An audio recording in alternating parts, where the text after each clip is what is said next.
Здравствуйте, уважаемые участники форума «Фокус на интеллектуальную собственность». Мы рады вас приветствовать из города Сыктывкара на нашей площадке «Патентная аналитика» как инструмент управления наукой, технологиями и инновациями. Организатором форума является Министерство экономического развития и промышленности Республики Коми, а также Национальная библиотека Республики Коми. Меня зовут Гарбус Наталья, я буду модератором сегодня на мероприятии. И наше мероприятие пройдет совместно с проектным офисом Федерального института промышленной собственности. Это признанный центр компетенций по выполнению отраслевых патентных ландшафтов и патентной технологической разведки. Опыт Роспатента включает патентные исследования для таких предприятий, как «Газпром», «Транснефть», «Роснефть», «Сибур» и других крупных предприятий. Сегодня будет представлена практика проектного офиса Федерального института промышленной собственности по разработке аналитических продуктов на основе изучения и анализа патентной информации. Также будет представлен ряд инициатив по внедрению таких практик на уровне регионов. И для приветственного слова я приглашаю директора Национальной библиотеки Алексея Анатольевича Просужих. Добрый день, уважаемые коллеги, кто смотрит на нас с телеэкрана, и добрый день всем, кто находится сегодня в уютной аудитории Академии государственной службы и управления Республики Коми. В своей приветственной речи я бы хотел сказать огромные слова благодарности всем, кто сегодня принимает участие в этом форуме, и всем, кто его организовывал. Мы делаем очередной очень важный для нас шаг. Мы вчера провели первый такой республиканский съезд центров технологий и инноваций. Да, нас в Республике Коми немного, всего 4 таких центра сегодня образовано. Есть перспективы в следующем году еще 3 организации присоединятся к нашему такому сообществу. Работа очень сложная, работа долгая, потому что не все понимают, насколько важно на сегодняшний день владеть интеллектуальной собственностью, вообще понимать, разбираться в этом предмете. Жизнь, конечно, многие компании подталкивает к этому, потому что начинается с самого простого, с регистрации товарных знаков или товарных брендов, потому что сегодня без этого, как мы понимаем, невозможно выходить на маркетплейсы, невозможно организовывать онлайн-продажи через крупные агрегаторы. Но вопросы интеллектуальной собственности, подготовки специалистов в этой сфере, их обучения, их развития, популяризация этого достаточно непростого объекта знаний и пониманий, конечно, требует усердной, кропотливой работы. Я очень благодарен коллегам из Москвы за то, что присоединились к нашему сегодняшнему мероприятию. Конечно, очно видеть вас было бы гораздо приятней, но и такой современный формат также приемлем, поэтому искренне вам слова благодарности. И вот на этом такой маленькую свою речь, спич я заканчиваю. Давайте уже переходить к предметному обсуждению, потому что у нас ведется онлайн-трансляция, подключаются коллеги из предприятий и организаций. И если мы с вступительной речью затянем, интерес может пропасть. У меня все. Спасибо. Давайте начинать. Аплодисменты. Ну, Алексей Анатольевич, давайте пару слов приветствия Никоновой Светлане Александровне, тем, кто принимает нас на своей территории. Пожалуйста. Добрый день, уважаемые коллеги. Очень приятно, что мы действительно проводим такое значимое мероприятие в стенах нашей академии. Она является безусловным участником всех процессов, которые проходят сегодня в сфере развития интеллектуальной собственности.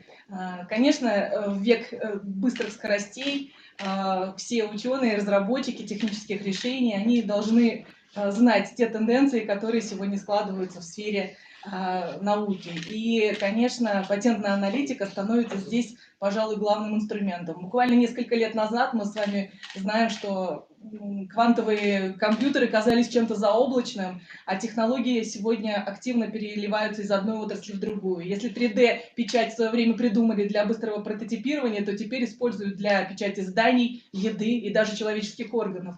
И, конечно, патентная аналитика в данном случае является одним из тех инструментов, которые позволяют компаниям, органам государственной власти правильно выстраивать свои позиции в сфере своей деятельности. Очень хотелось бы надеяться на то, что те знания, тот обмен опытом, который будет происходить в рамках проектных модулей, он позволит нашим компаниям, крупному, среднему бизнесу, мелкому бизнесу правильно выстраивать свои позиции на рынке и достигать хороших результатов. Спасибо. Спасибо, Светлана Александровна. И передаю слово Москве для приветственного слова Олегу Валерьевичу. Ена. Коллеги, добрый день. Большое спасибо за приглашение принять участие в таком важном и направленном мероприятии. Я хочу выразить слова благодарности от лица ФИПС, Федерального института промышленной собственности и Роспатента, всем докладчикам, всем участникам и слушателям этого замечательного форума «Фокус на интеллектуальную собственность». И, конечно, очень жалко, что пандемия и вот такая вот рабочая загрузка не позволили нам очно присутствовать. Мы обещаем исправиться. И до того, как я перейду и расскажу вам, что сегодня будет, я хочу вам вообще рассказать о региональных инициативах Роспатента, потому что в последние 2 года они стремительный оборот набрали, то есть регионы всегда находятся в фокусе внимания, и Роспатент уделяет большое внимание этому. Алексей Анатольевич уже сказал про центры поддержки ЦПТИ, которые у вас функционируют. Я хотел обратить внимание еще на одну вещь, которая сейчас в некоторых регионах активно развивается. Это в 2018 году Министерство экономического развития выпустило рекомендации по управлению интеллектуальной собственности в регионах. И эти рекомендации предполагают определенный порядок реализации. И вот уже в 10 регионах подписаны трехсторонние соглашения между Минэком, Роспатентом и со стороны региона подписывает губернатор. Чем это важно и чем это хорошо для региона? Дальше, после того, как это соглашение подписано, абсолютно бесплатно Федеральный институт промышленной собственности осуществляет такую масштабную консультационную и методическую поддержку вашей деятельности по правильному управлению правами на интеллектуальную собственность. И я вот хочу обратить ваше внимание, чтобы вы воспользовались этой хорошей возможностью. Она очень легко реализуется и несет очень значимые эффекты. Что делает ФИПС, когда вы подписываете это трехстороннее соглашение? Значит, первое. Они консультируют вас по разработке стратегии управления правами на интеллектуальную собственность конкретно для региона. Консультируют такое завуалированное слово. Понятное дело, что в некоторых случаях они очень интенсивно, сами помогают разрабатывать эту стратегию, которая адаптирована к целевым потребностям и к ориентирам региона. Дальше. Они рассчитывают на регулярной основе 10 показателей целевых, которые определены в этой программе, в этих рекомендациях. То есть там есть приложение с 10 показателями. Патентная активность, показатели распоряжения правами на интеллектуальную собственность в регионе и так далее. Вам, может быть, трудновато это будет с самого начала самим запускать. А ФИПС бесплатно вам поможет это все дело организовать. Также помогает развивать региональные бренды, потому что Коми известна своей самобытностью. Это такой уникальный регион со своей спецификой, совершенно ярко выраженной культурной такой основой. И ФИПС помогает развивать региональные бренды и наименование мест происхождения товаров, и географические указания и так далее. И вот когда эти рекомендации вышли, представьте, они вышли в 2018 году, уже много времени прошло, всего 10 из 85 подписали, а когда Минэк провела анкетирование регионов и спросила, как вы эти рекомендации у себя внедряете, то 48 регионов сказали, что у нас созданы уполномоченные органы по управлению правами на интеллектуальную собственность. Это означает, что 48, вернее, если вычесть 10, 38 регионов самостоятельно решили это все дело у себя продвигать и разрабатывать. Но мне кажется, очень хорошая возможность воспользоваться вот этой вот консультационной поддержкой со стороны ФИПС для того, чтобы у вас управление интеллектуальной собственностью было организовано на высшем уровне. Второе, куда Роспатент очень активно сейчас вкладывается, это такие масштабные образовательные программы. Он проводит, значит, региональные образовательные программы. У нас специально создан научно-образовательный центр, который отвечает за это. И поэтому тоже хорошо бы, чтобы вы с ними какой-то плотный контакт наладили и начали работать. Вот. Я могу являться такой точкой входа, ну, то есть вы мне пишите, а я в дальнейшем сделаю диспетчеризацию, то есть я вас по рекомендациям отправлю к одним специалистам, и вы с ними контакт установите, по образовательной деятельности к другим специалистам.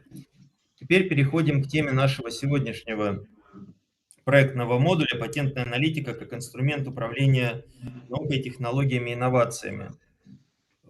Патентная аналитика в последние годы тоже это главный приоритет деятельности Федерального института промышленной собственности и Роспатента. И если вы замечали, то буквально 2 недели назад закончилось такое эпохальное событие, международный форум «2 дня патентной аналитики». Он проходил на территории, федеральной территории Сириус в Сочи.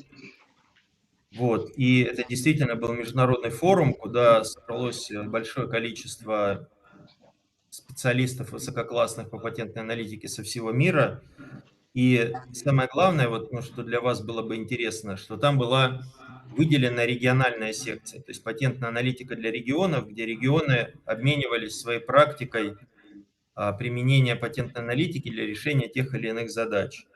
Эта конференция признана настолько успешной и самим Сириусом, и Роспатентом, что принято решение сделать ее регулярной и ежегодно проводить ее на территории Сириуса, поэтому приглашаем вас в следующем году принять активное участие и поделиться какими-то своими соображениями или проблемами в этой области. Значит, у нас сегодня проектный модуль состоит из 2 частей и займет 2 часа. 2 часа – это очень много и очень трудно для вас будет, потому что непривычная для вас будет и лексика, непривычная будет подача материалов и так далее. То есть в выступлениях мы будем перепрыгивать с каких-то совсем стратегических вещей до практических вещей, которые вам потом еще понадобится время для того, чтобы переосмыслить и свести это воедино, чтобы это легло в какую-то комплексную картину. Вот, я вот в своем выступлении постарался, ну, как можно меньше такой, знаете, специфики и таких сложных вещей оставить, но они все равно там остались, поэтому вот заранее приношу извинения, если вам это покажется чересчур сложным. И мы будем очень рады, если вы сможете задавать вопросы. То есть вопросы вы можете задавать и после моего выступления, и после выступления моего заместителя Николая Попова, и мы с удовольствием ответим. Я, пока Николай будет выступать, отойду, а потом я вернусь к концу его выступления для того, чтобы, может быть, если у вас вопросы появятся чуть позже, я смог на них ответить. Олег Вот. Валерьевич, Да. я правильно понимаю, сейчас будет Николай Васильевич у нас выступать? Нет, сейчас я буду выступать, потом я отойду, потом Николай будет выступать, а потом я вернусь к концу его выступления. Вот, я сейчас запущу свою презентацию.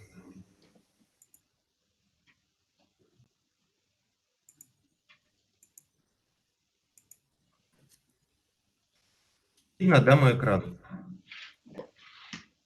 Да, совершенно верно, все верно, видно. Да, значит, начну я с того, что такое проектный офис ФИПС, потому что это довольно необычное образование в структуре Роспатента, и очень мало патентных ведомств в мире, которые имеют вот такое подразделение. В чем его специфика? Это такое консалтинговое подразделение, которое осуществляет технологический бизнес-консалтинг для крупных и средних российских компаний. И этот консалтинг мы осуществляем на коммерческой основе. Мы не получаем вообще никаких денег из государственного бюджета по государственным заданиям. Вот то, что нашли, какие проекты, мы эти проекты реализуем.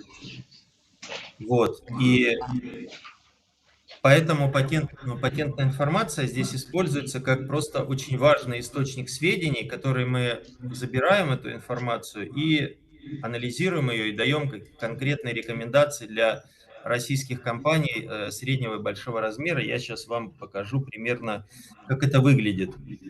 Мое выступление будет устроено следующим образом. Сначала я расскажу, какие вообще задачи стратегические решаются компаниями с помощью патентной аналитики, вот так, как мы ее продвигаем. Потом я немножко углублюсь в то, почему именно это является ценным, но что мы такого делаем необычного, что позволяет ее как бы позиционировать как очень ценный такой продукт, и почему у нас очень много проектов, и наши заказчики нас любят. После этого, для того, ну, когда вы уже поймете вот эту вот специфику, я представлю пример, ну, несколько примеров из одного исследования, чтобы вы поняли, насколько глубоко мы это прорабатываем и как вот эти результаты исследований превращаются в конкретные рекомендации, которые мы даем компаниям. Потому что очень важно, когда ты делаешь стратегический консалтинг, ну, вы все, наверное, знакомы с всевозможными прогнозами, с дорожными картами и с какими-то аналитическими отчетами, видели в своей деятельности. И большинство из них имеет такой дефект, что они очень хорошо проработаны и хорошо выглядят, но компания совершенно не понимает, как применить эти результаты анализа в своей операционной деятельности. Что нужно делать, когда тебе вот поступает этот отчет. И вот один из наших фокусов то, что мы стараемся каждый результат анализа довести до конкретной рекомендации заказчику, что тебе нужно сделать с этой информацией. Вот. После этого, после того, как я вот этот конкретный пример покажу, я вам представлю некоторые из наших, ну, каких-то таких дополнительных компетенций, трансфер технологий, что мы делаем, как мы там подмешиваем прогнозы научно-технического развития и так далее. После этого Николай Васильевич расскажет про как бы более глубинную работу с патентной информацией, а также мы понимаем, что региональное развитие для нас тоже является приоритетом. И всю ту аналитику, которую мы делаем для компаний, можно адаптировать и применить на уровне регионов. И вот у нас родилась такая концепция разработки отраслевых патентных ландшафтов в интересах регионов, и Николай Васильевич более подробно об этом расскажет. Значит, зачем нужна патентная аналитика? Ну, следует отметить, что вообще патентная аналитика – это, конечно, не новый термин, очень много и очень долго это направление развивается, об этом много чего говорят, но большей частью, вот то, что мы заметили, патентная аналитика в основном решает какие-то задачи статистические и каких-то сопоставлений. Когда сопоставляются активности регионов, когда делается межстрановое сопоставление и так далее. Мы эту аналитику развернули в сторону управления технологией, чтобы быть ближе к задачам, которые решают современные компании. Технологии меняются очень быстро, и поэтому компаниям нужно быстро реагировать на эти изменения. Помочь им мало кто может, потому что, ну вот ты разрабатывал стратегию развития авиастроения, согласовывал ее очень долго, потом подписал, поставил печати и как бы отвалился на стуле довольный. А потом появляются тяжелые дроны, и у тебя вся эта стратегия рушится. Тебе нужно как бы реагировать на эти изменения. И таких изменений происходит огромное количество. И поэтому ну, как бы правильный анализ патентов может помочь. И вот так вот, если смотреть на патентную аналитику в этом контексте, то нужно определить, что в нашей конкретной области интересов, то есть если компания развивает какие-то технологические направления, что делается в мире? Вот такой вот простой житейский вопрос. То есть тебе нужно проанализировать, какие технологические направления развиваются, выбрать правильные направления инвестирования, потом тебе нужно понять, а что же с твоими технологиями происходит, как их оценить конкурентоспособность, насколько они хороши и насколько они соответствуют мировому уровню. Можно ли их выводить на те же рынки, на которые выводятся технологии других компаний? Тебе нужно анализировать стратегии вывода продукции на локальные и на глобальные рынки тебе нужно, так как проекты становятся очень сложные, и разработка современных продуктов и современных технологий, как правило, не осуществляется в одиночку. Тебе нужно искать правильных партнеров, как технологических партнеров для того, чтобы сделать эти разработки, так и бизнес-партнеров для того, чтобы правильным образом их и быстро вывести на правильные рынки. То есть тебе нужно искать партнеры и направления кооперации, тебе нужно искать новые области применения, и хорошо бы, чтобы тебе можно было искать технические решения с целью реинжиниринга. И когда ты вот это понял, вот то, что слева у меня написано, ты решаешь задачу следующего этапа. Как тебе защищать твои решения? Ты должен понять, как тебе патентовать наиболее ценные свои технические решения. Ты должен выбрать правильные конфигурации основных и поддерживающих патентов, так называемые патентные зонты. Тебе нужно правильно выводить свои решения на правильные рынки, и тебе нужно, когда ты их выводишь на эти рынки, учитывать специфику патентования территорий у разных стран, когда ты будешь там регистрировать патенты. В принципе, вот это вот слайд – это квинтэссенция того, что мы делаем. То есть мы смотрим, что делается в мире, и помогаем заказчику понять, что тебе делать с этим дальше. В принципе, вот можно было одним этим слайдом ограничиться, если бы у меня было всего 4 минуты на выступление. Почему патентная информация хороша для анализа? Очень много есть признаков, почему она хороша, но я выделяю вот эти два. Первое, за патенты компании платят деньги. Вроде как, знаете, это такой не научный и не, как сказать, довольно очевидный факт. Но если вдуматься, то что они платят деньги за патенты, позволяет тебе попытаться через патенты понять бизнес-намерения отраслевых компаний. Чтобы запатентовать более-менее сложное решение в США, нужно потратить примерно $40 тысяч. Причем это не говорится о каком-то совсем сложном решении, более-менее сложное. Соответственно, если ты анализируешь разные патенты и смотришь, что одно техническое решение компания запатентовала в одной стране, а другое в 10 странах, то второе решение для нее более ценное. Оно заплатило за нее в 10 раз больше денег, причем прилично больше. И ты тогда должен вот это второе решение более внимательно проанализировать для того, чтобы понять, а почему оно является приоритетом для этой компании. То есть первое качество патентной информации очень выгодно отличающееся от всех других. То есть понятное дело, что можно анализировать другие источники информации. Мы, кстати, это тоже делаем. И научные публикации, интернет, и блоги, что хочешь. Но там никто не платит за это. А за каждый патент, получается, компания заплатила $40 тысяч. И это делает это решение ответственным. И ты вокруг этого решения выстраиваешь аналитику. Второе качество патентной информации, ее довольно хорошо, и понятно, каким образом ее обрабатывать. Она для неструктурированного текста очень хорошо структурирована. То есть у нее есть выделенные такие секции, например, реферат, у нее есть формула изобретения, у нее есть описание, у нее есть преимущество, которое отличает это решение от всех существующих. Тебе нужно просто правильным образом научиться это обрабатывать, причем научиться обрабатывать как с помощью инструментов и каких-то новых алгоритмов анализа интеллектуального, так и глазками научиться ее обрабатывать для того, чтобы ты мог представить гораздо более содержательный анализ. То есть нужно вытащить из этих патентов квинтэссенцию, которая там находится, и правильным образом ее гармонизировать со всеми остальными решениями и дать правильный технологический анализ. И вот понимая это, понимая, каким образом это нужно делать, вот мы на протяжении 5 лет делаем вот эти вот проекты. У нас уже 14 отраслей с очень хорошей проработкой. То есть, понятное дело, это весь нефтегазовый сектор, и добыча, и переработка, и транспортировка нефти и газа. Это большой блок цифровых технологий. Некоторые из этих ландшафтов, кстати, открыты и выложены на сайте. Причем не только на сайте Федерального института промышленной собственности, но и, например, на сайте Всемирной организации по интеллектуальной собственности, которая в Женеве находится. есть мы там прорабатывали такие современные, бурно развивающиеся направления. Это сети мобильной связи 5G, 6G, умные города, квантовые технологии, поведенческая аналитика и так далее.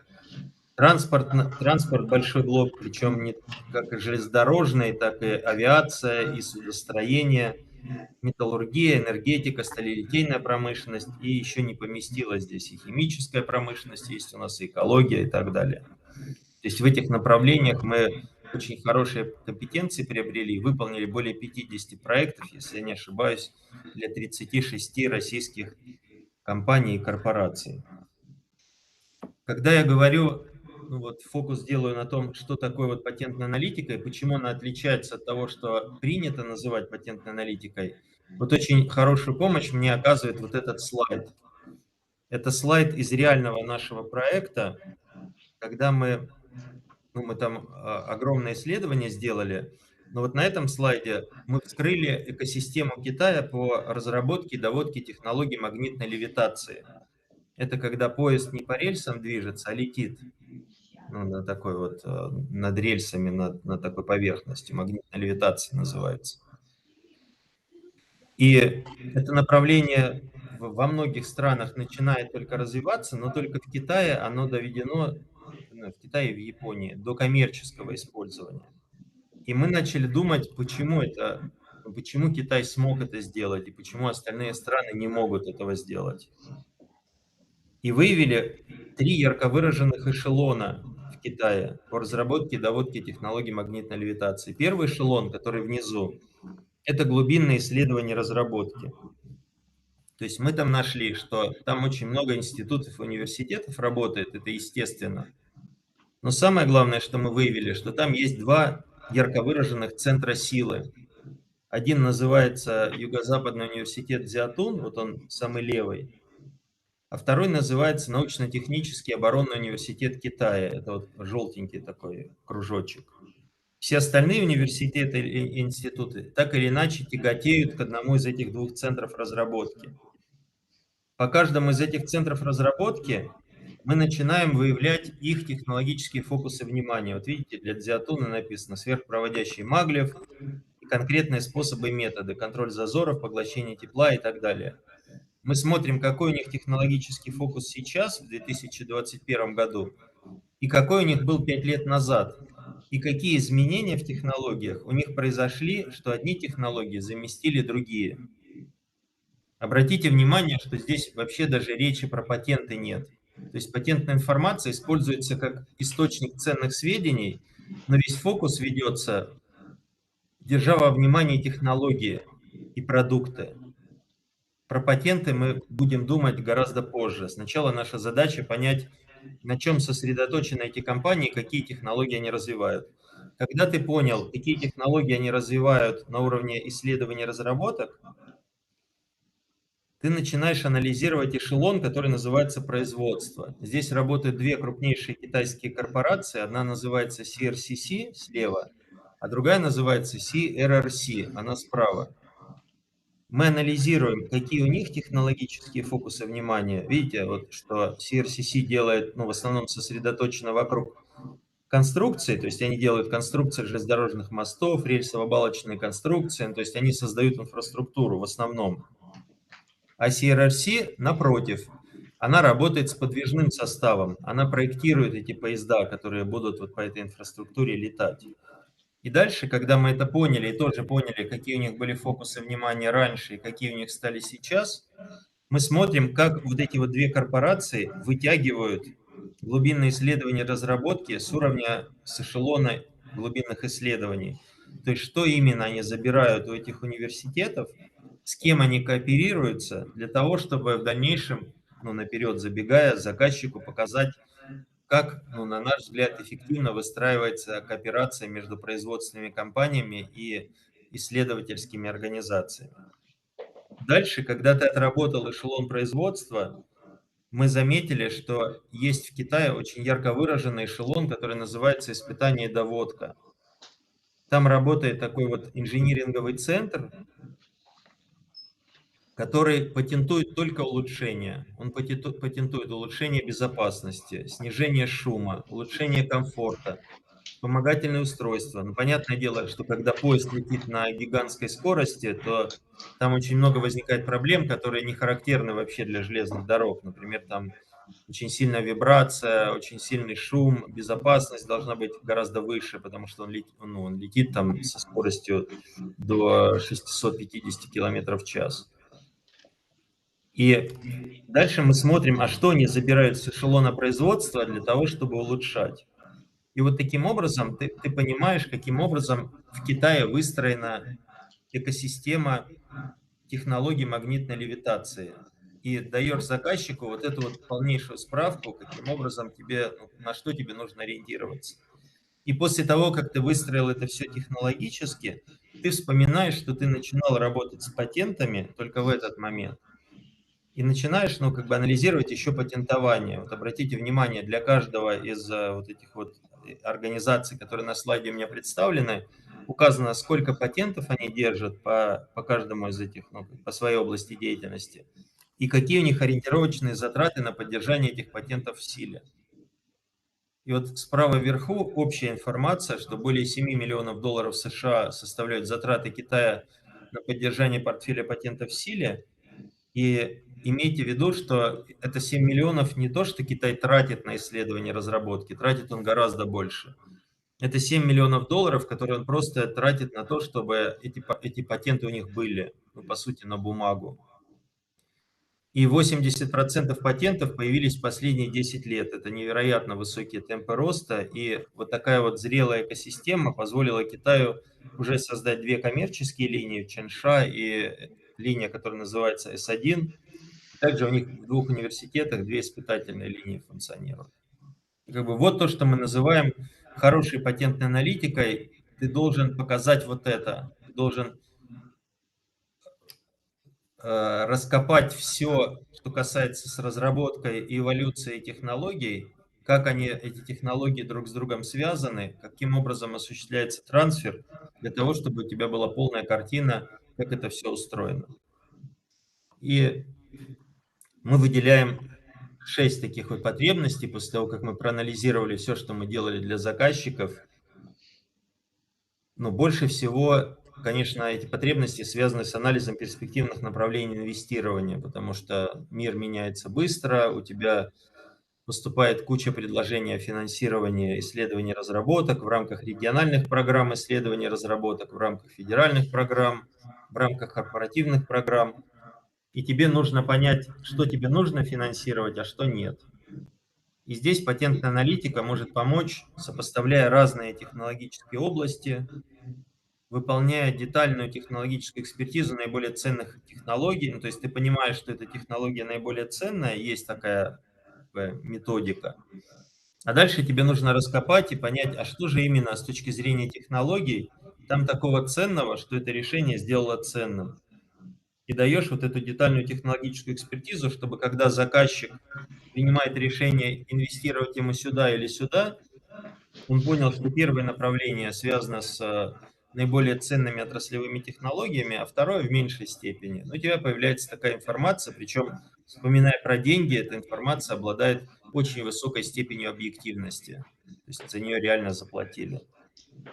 Также ты можешь выявлять технологии, которые направлены на решение конкретных отраслевых проблем.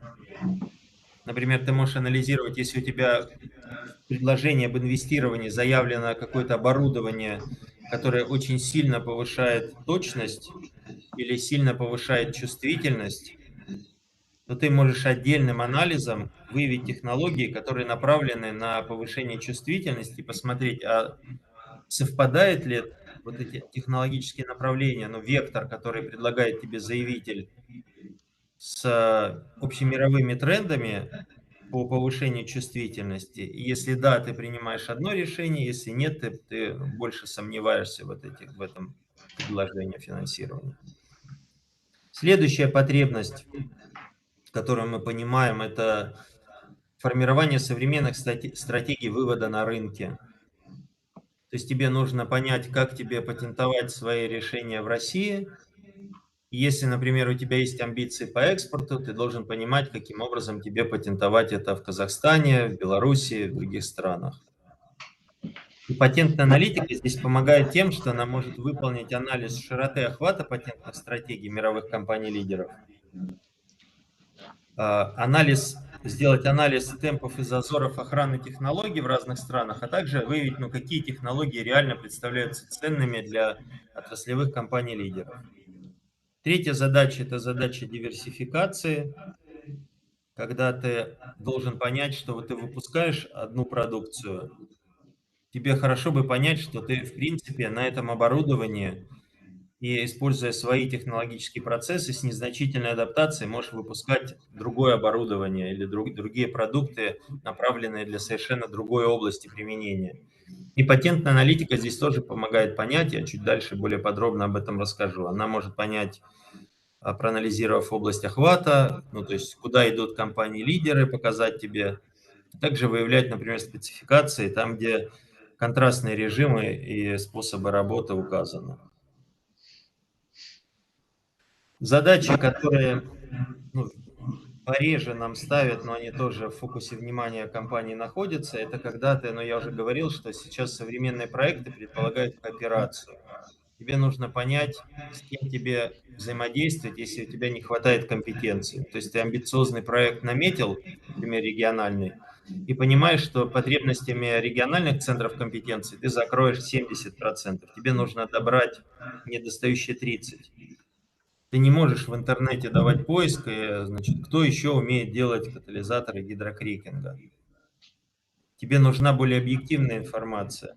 И патентная аналитика может помочь тебе выявить держателей наиболее ценных технологий, конкретно те, которые тебе нужны. А дальше ты на них можешь посмотреть. Там могут быть компании-гиганты, с которыми очень трудно наладить кооперацию, и в этом случае ты просто подсмотришь, что они делают, и, может быть, скорректируешь свои исследования и разработки. А могут быть компании поменьше, университеты, где ты можешь или скооперироваться с университетами, или же, например, переманить ключевых специалистов для того, чтобы на своей стороне эта разработка у тебя была более управляемая. Также можно еще искать наилучшие доступные технологии, анализируя трансфер технологий, выявляя технологии, которые можно эффективно внедрить в ваши технологические процессы. И вот у нас такой продукт есть, патентная технологическая разведка, когда мы анализируем продуктовые линейки компаний-лидеров, компаний-конкурентов. Когда компания говорит нам, заказчик, мы знаем, что у нас есть в мире, в России и в мире 20 компаний, которых мы считаем конкурентами. И мы начинаем вокруг этих компаний раскопки, мы смотрим, какие у них есть продукты в продуктовой линейке, какие технологии связаны с этими продуктами, как эти продукты меняются, какие, были у них, но они перестали их разрабатывать, делая суждение, почему это происходит. В том числе вот эта патентная технологическая разведка сопровождается очень детальным экспертным описанием ключевых характеристик и режимов. И в фокусе внимания, то есть когда ты начинаешь анализ, могут быть разные совершенно вещи, и 5 вот этих вот направлений у тебя, ты пойдешь по 5 дорогам. Представьте, что ты подходишь к перекрестку, у тебя 5 дорог, которые ведут в совершенно разные направления.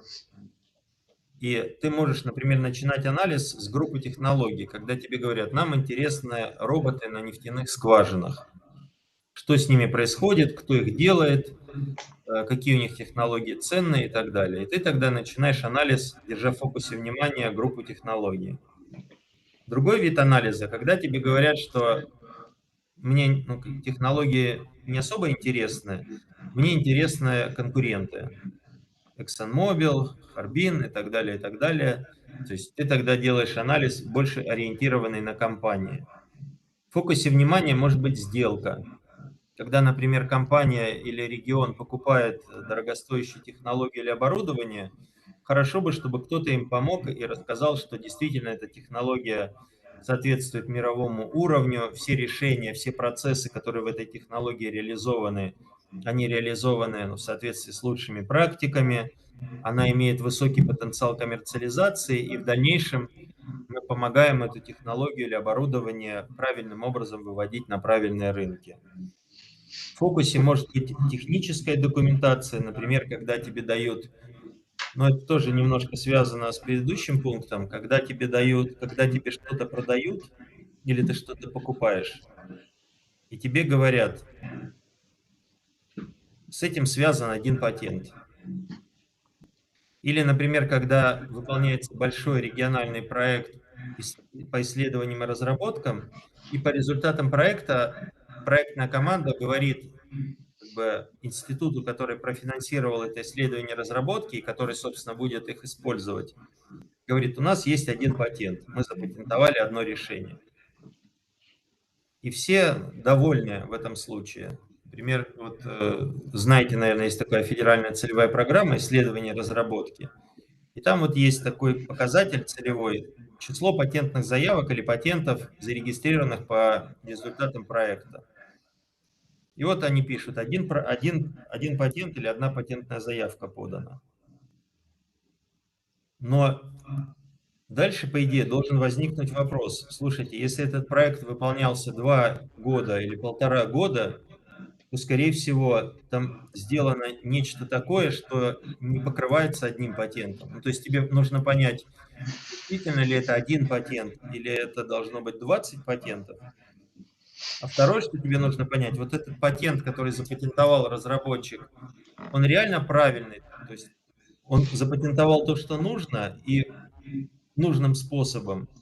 Или же он запатентовал совсем не то, что нужно, а то, что нужно, вообще осталось не запатентовано. И вот это тоже услуга очень востребована. Мы берем техническую документацию многостраничную, иногда она занимает 2000 страниц. Мы привлекаем экспертов, которые занимаются патентной экспертизой, и они вот, листая эти 2000 страниц листочек за листочком, выписывают тщательно так называемые потенциально патентоспособные решения. Потом мы смотрим на этот список, который они сделали, и смотрим, что, допустим, когда тебе продали технологию, тебе заявили один патент, а эксперты нашли 40. И эта ситуация, ну, как бы вовлекает тебя в зону риска, и ты должен каким-то образом среагировать. Причем, когда мы вот эти 40 выписываем, эксперты еще указывают те из них, которые критически важно запатентовать в первую очередь. И тогда у тебя гораздо больше информации, гораздо более широко открытые глаза, или когда ты совершаешь сделку по приобретению, или же когда тебе приносят результаты дорогостоящего проекта, выполненного по исследованиям и разработкам, и одну патентную заявку.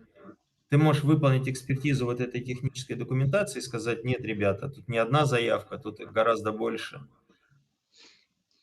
Но в фокусе внимания могут быть еще конкретные технические решения, например, когда ты хочешь выполнять легальный реинжиниринг решений. Все знают, что патентное право, оно территориальный характер имеет, и если ты запатентовал решение в Казахстане и не запатентовал его в Кыргызстане, то в Кыргызстане ты его можешь использовать. Ты не можешь там запатентовать, потому что оно уже запатентовано, но тебе никто, ну, в общем случае, я говорю, там есть, естественно, куча нюансов, но в общем случае ты можешь его использовать в своем производстве. И тогда хорошей идеей является, когда ты что-то разрабатываешь или когда у тебя есть какой-то технологический процесс, подсмотреть, что в мире есть в этой области. Если оно в России не запатентовано и не может быть запатентовано, ты тогда можешь, ну, довольно смело это использовать для реинжиниринга и использования в своем производстве. Чтобы вот это сделать вот на таком уровне, мы очень сильно, ну и вообще вот здесь же получается у нас такой практический семинар, то есть я не должен вам рассказывать, какие мы хорошие и что мы делаем. Я должен вам рассказывать, как нужно относиться к патентной аналитике, чтобы решать вот эти задачи. И вы, даже вот если я говорю, что мы делаем, вы все время, ну, как бы ассоциируете это меня с вами. То есть, когда я говорю мы, это значит я и вы. Потому что мы, например, в проектном офисе еще организуем такие программы обучения, называется «Современная патентная аналитика», где мы очень детально учим как раз вот, ну, там вообще до мелочей, каким образом вот работать с информацией, как анализ выполнять, как искать и так далее. Очень такая практически ориентированная программа. И для нас критерием успеха этой программы явилось то, что первых слушателей, которых мы обучили в марте 2020 года. Потом нас выбили с одного из конкурсов, который проводился крупной нефтегазовой корпорацией. Мы сначала немножко загрустили, что мы эти деньги не получили, но потом поняли, что действительно эта программа помогает слушателям понять досконально, каким образом эту патентную аналитику применять. Так вот, когда мы должны анализировать группу технологий, например, роботы в нефтегазовой отрасли, мы должны ее очень детально разложить по направлениям. То есть мы не можем, когда тебе говорят, скажи, что делается в области роботов, не можем анализировать просто роботов. Это будет средняя температура по больнице. Понятное дело, что одни компании патентуют виды этих роботов, другие компании патентуют, вот обратите внимание, слева, там третья сверху, способности роботов. Третьи компании патентуют оснастку, то есть что на этих роботах навешано, какие датчики, какие камеры, какие глаза и так далее. И мы очень детально с заказчиком прорабатываем вот эту так называемую модель предметной области. Вот видите, например, оснастка, вот она слева, снизу вторая, и там стоит 14. Это мы, значит, с заказчиком согласовали 14 видов оснастки, которые мы в дальнейшем анализируем отдельно. И вот только когда ты вот эту модель сделал, тогда у тебя появляется возможность выполнить анализ таким образом, чтобы его можно было применять для операционной деятельности конкретной компании, для которой ты работаешь. И у нас вот есть такие 3 фишки, которым мы тоже учим. Мы это называем 3 пилара, 3 столпа патентной аналитики. Это моделирование знаний, углубленный технический анализ и аналитика в концепции, которую мы назвали Insight Driven. Я вам сейчас кратко расскажу, в чем фишка каждой из этих 3 фишек. Когда ты делаешь модель, это похоже на то, как я показывал для роботов. Например, тебе говорят, тебе нужно, нам интересно, что происходит в мире в области катализаторов гидрокрекинга. Ты понимаешь, что одни компании разрабатывают катализаторы с акцентом на активный металл, кобальт, никель, молибден и так далее. У них приоритет исследований и разработок лежит в части активного металла, то есть как они пробуют с одним металлом играются, с другим металлом играются и так далее, и потом это патентуют. И тебе нужно это вытащить для того, чтобы заказчику рассказать, как тебе поступать, когда ты в фокусе внимания держишь активный металл. Другие компании патентуют не активный металл, а способы производства этих катализаторов. Экструзия, электрический взрыв, пептизация и так далее. Много разных способов. То есть они не фокусируются на металлах, им по большей части все равно. Они просто исследуют разные способы производства, выбирают из них оптимальные и патентуют экструзию. Если ты это смешаешь, если ты смешаешь активный металл и способы производства и скажешь, вот катализаторы гидрокрекинга патентуются вот так, то ты получишь как раз вот ту самую среднюю температуру по больнице. Тебе нужно отдельно анализировать патенты, направленные на металл, и отдельно анализировать патенты, направленные на способ производства. Отдельно патенты, которые патентуют не металлы и не способы производства, а, например, способы применения. Вот видите, у меня тоже есть такое основание, лифт-реактор и так далее. Только тогда ты сможешь сделать правильный технический анализ. И мы, когда разрабатываем модель, вот видите, там написано более 100, у нас получается более 100 групп технологий, которые мы в дальнейшем анализируем отдельно. Сейчас я тут немножко буду, наверное, ускоряться. Второй пилар, второй столб, на котором мы стоим, называется углубленный технический анализ.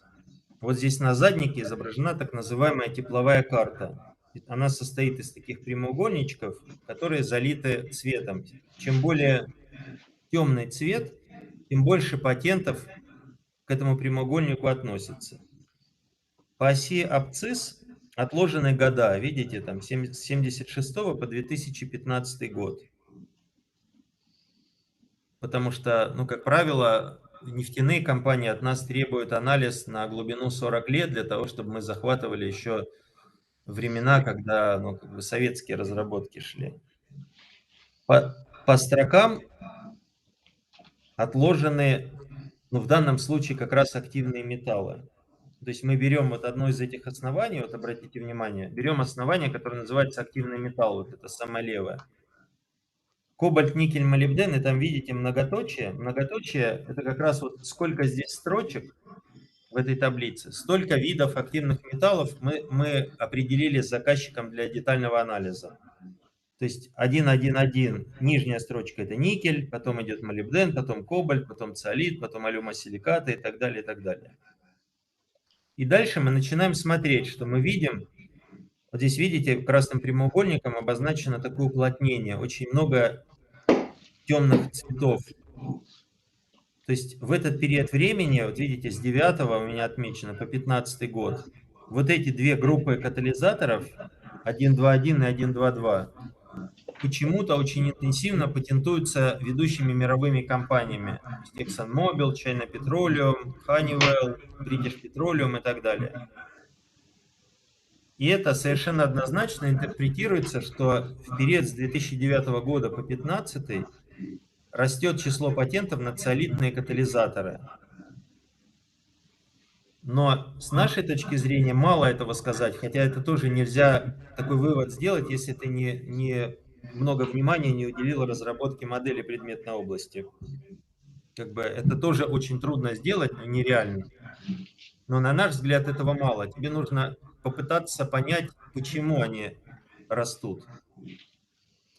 И тогда мы привлекаем экспертов по патентной экспертизе ФИПС, которые конкретно занимаются экспертизой в области, ну в данном случае, гидрокрекинга. Показываем им эти патенты 9, 10, может быть 8, 7 года и говорим: смотри, в 2009 году что-то произошло, мы это заметили. Попробуй понять, почему компании переориентировались на эти виды катализаторов. И вот в центре там на английском языке приводится описание, которое наш эксперт дает, с указанием конкретных патентов, конкретных там особенностей технических.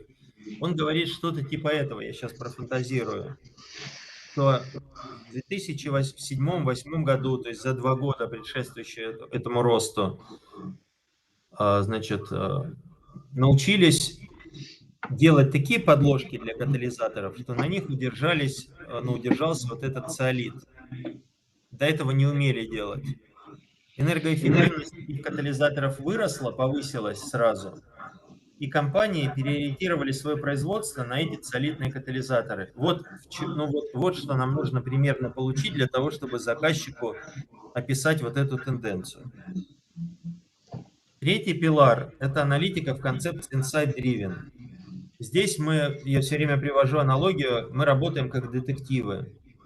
То есть, когда тебя на место преступления вызвали, и ты очень хороший детектив, ты осматриваешься и сразу замечаешь, здесь ветка сломана, здесь окурок валяется, здесь трава примята и так далее. И дальше, когда ты это заметил, ты каждый из этих примет, каждую из этих улик начинаешь отдельно прорабатывать до тех пор, пока ты не докопаешься до истины. Точно так же и делаем и мы. Вот обратите внимание, здесь совсем простой пример, но он, наверное, будет понятен. Когда мы смотрим, что патентование тракторов в период это слева картинка, с 2012 по 2015 год вдруг начала расти с опережающими темпами. Видите, 38% годового темпа роста. До этого такого не было. Что-то произошло с тракторами, что компании-производители тракторов начали активно патентоваться именно в этот период времени. Дальше мы начинаем раскладывать. Нам нужно углубляться. Мы смотрим, что можно посмотреть отдельно систему управления, а можно посмотреть отдельно трансмиссии. И смотрим, что по трансмиссиям, вот картинка внизу, годовые темпы роста 17%. Они те же самые, которые были в предыдущий период времени. Ничего примечательного с трансмиссиями не было. А вот системы управления растут гораздо более еще высокими темпами. Видите, 58%. Это больше, чем 38%. То есть ты сразу видишь, что система управления является ключевым фактором роста. Дальше мы начинаем раскладывать, мы начинаем копать до тех пор, пока, знаете, вот копаем, пока уже у тебя лопата не затупится. То есть мы раскладываем системы управления, например, китайские компании-университеты, не китайские, потому что китайские компании-университеты патентуют половину патентов вообще, которые в мире есть. Что там за компания это патентует и так далее, для того, чтобы докопаться как раз до истины. И вот когда ты вот эти три пилара совмещаешь, у тебя получается вот такая очень взрослая аналитика, которая реально направлена на конкретные бизнес-проблемы и целевые ориентиры, которые есть у наших компаний или у наших регионов, и которая поможет им реагировать и правильным образом понять, что происходит. У нас есть много разных продуктов, я часть из них позже покажу, но главных у нас два. Это отраслевой патентный ландшафт, и вот как раз Николай будет рассказывать вот эту нашу идею про региональные отраслевые патентные ландшафты. У него отличие заключается в том, что здесь вот идет как раз очень глубокая проработка модели предметной области. Вот видите, там немножко затуманено. Слева это реальная модель из одного из наших исследований. Она может включать в себя до сотни групп технологий, которые мы в дальнейшем анализируем отдельно. И второе отличие у него – это то, что здесь выполняется вот эта глубокая экспертная интерпретация. Вот когда мы каждое из этих аналитических представлений разбираем и пытаемся докопаться до сути, почему произошло в той или иной степени углубление этих технологий. А другой продукт, он совсем не похож на отраслевой патентный ландшафт, но тоже ценный. Это патентная технологическая разведка. Вот многие компании, для которых мы ее делаем, называют ее Википедия, потому что это реально очень такое строго формализованное представление информации, которую ты, кроме как из патентов, ниоткуда не вытащишь. Когда мы на вход получаем 20 компаний, вот видите, они там представлены: ExxonMobil, Grace, Sinopec, Chevron, Royal Dutch Shell и так далее. И дальше мы по этим компаниям начинаем смотреть, какие у них есть продукты. Вот слева внизу, видите, 4 продукта BASF. Причем для каждого продукта ставится две вот таких вот меточки. Одна меточка слева, такой в виде столбиков, это какое место конкретно вот этот катализатор BASF. Вот обратите внимание, он, например, там первый называется ББТ. Какое место он занимает в линейке вообще всех катализаторов в мире, как он смотрится относительно всех остальных мировых катализаторов. А вторая картинка, вот там, где такая то ли атом, то ли вселенная, не знаю, что обозначено, это то, какое место этот катализатор занимает в линейке самого BASF. То есть это самая современная разработка, это какая-то базовая разработка, это разработка на сходе, например, ну, от которой он потихонечку уже отказывается. Или это разработка, этот продукт, который имеет очень выраженную специфику применения, например, только под водой или только в условиях низких температур. А потом, когда мы с продуктами разобрались, BASF, мы начинаем смотреть, а какие технологии есть у BASF для того, чтобы эти продукты делать. И вот самая верхняя таблица – это как раз вот перечень технологий. Вот обратите внимание, сверху индийская нефтяная корпорация, Indian Oil Corporation.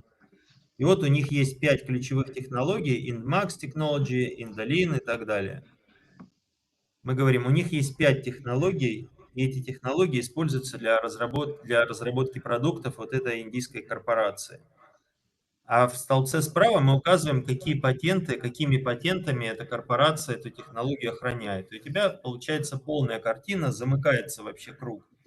Ты понимаешь в твоей конкретной области, какие компании работают, какие продукты они разрабатывают, какие технологии они развивают для того, чтобы эти продукты разрабатывать, и какими патентами они эти технологии охраняют. В общем, такое очень комплексное исследование иногда доходит до нескольких тысяч страниц, когда как бы компании берутся вот с очень широким фокусом. Мы, например, делали для российских железных дорог, там несколько тысяч страниц, это разведка, потому что там Siemens и Deutsche Bahn и другие такие корпорации брали. В какой-то момент мы взяли и остановились. То есть мы поняли, что мы сделали очень много проектов и поняли, что потребности у заказчиков повторяются. И мы начали думать, а есть ли вот какая-то градация, что можно эти потребности каким-то образом совместить? Понятно, что компании все разные, понятно, что они из разных отраслей, но задачи у них одни и те же. И мы взяли и вот сделали вот таких вот 5 групп проблем. То есть вот они сверху у меня обозначены. Первое – это определение требований, когда ты должен формировать актуальные технические задания. То есть у тебя в техническом задании, которое ты даешь на исследование разработки, должны быть те характеристики, которые, по крайней мере, не хуже, чем те, которые сейчас являются мировым уровнем. А еще лучше, чтобы они опережали этот мировой уровень. Следующая группа проблем – это, собственно, выполнение проекта, потом подготовка к промышленному производству, подготовка продукции к выводу на рынок и улучшение продукта. И патентная аналитика может оказать поддержку по каждому из этих 5 групп проблем. И когда ты начиная от определения требований, заканчивая улучшением продукта, будешь использовать патентную аналитику, когда ты финансируешь очень дорогостоящие проекты исследований разработок, то ты очень сильно сократишь риски, которые у меня здесь перечеркнуты. Когда у тебя технические характеристики не соответствуют мировому уровню. Когда ты финансируешь не те НИОКР, которые нужно, а нужные не финансируешь. Когда у тебя продукцию ты делаешь хорошую, но не выводишь ее на правильные рынки или не выводишь ее на все рынки, на которые, в принципе, она может быть выведена. Когда ты патентуешь не то, что нужно, соответственно, ты не раскрываешь потенциал коммерциализации. Или когда, например, когда большие проекты выполняются, то сейчас, я уже говорю, они выполняются в кооперации, и иногда тебе хорошо те процессы, которые являются для тебя очень важными, то ли с точки зрения технологической безопасности, то ли с точки зрения ноу-хау, чтобы оно осталось у тебя в компании, то ли с точки зрения, что это самое архитектурно значимое решение, которое ты никому не хочешь отдавать. А есть процессы вспомогательные, которые ты тоже должен делать, чтобы реализовать этот проект. У тебя ресурсов мало, и ты свои ресурсы распределяешь равномерно и на критически важные процессы, и на менее важные процессы. Так вот, хорошей идеей является, когда ты делаешь такой дорогой проект, что-то отдать партнерам. И ты можешь в таком случае те ресурсы, которые у тебя высвободятся с этих менее важных процессов, перекинуть на более важные процессы. А для поддерживающих процессов приобрести технологию, лицензию или вообще приобрести саму компанию, например, если она позволяет такое делать. И вот сейчас я вам каждый из этих 5 вещей попытаюсь на таких примерах рассказать. То есть что патентная аналитика может сделать, когда ты хочешь определить правильно требования к исследованиям и разработкам? Мы можем определить, например, что технические характеристики, которые содержатся в предложении о финансировании исследований и разработок, смещены. Но везде в мире делают уже 800, допустим, чего-то, а тебе предлагается сделать 300. Мы можем сделать стойку и сказать, что смещены технические характеристики. Так мало уже никто не делает. Ты просто впустую потратишь деньги, чтобы сделать эти 300, потому что это просто нигде не будет использоваться, никто это не будет покупать. Мы сможем определить держателей базовых технологий. Мы сможем понять, кто у вас будут конкуренты, в том числе в правовом поле и так далее. И тогда ты исключишь вот такую ситуацию, которая у меня в правой части слайда представлена. Когда тебе предлагают для финансирования, это прям реальный проект, шлем с искусственным интеллектом, голосовым помощником и оценкой ситуации. Это шлем для мотоциклов. Выглядит это предложение очень круто. И голосовой помощник, и оценка ситуации, все там есть на высшем уровне. И рука сама тянется, пробюджетировать этот проект и дать деньги этому коллективу, который тебе его заявил.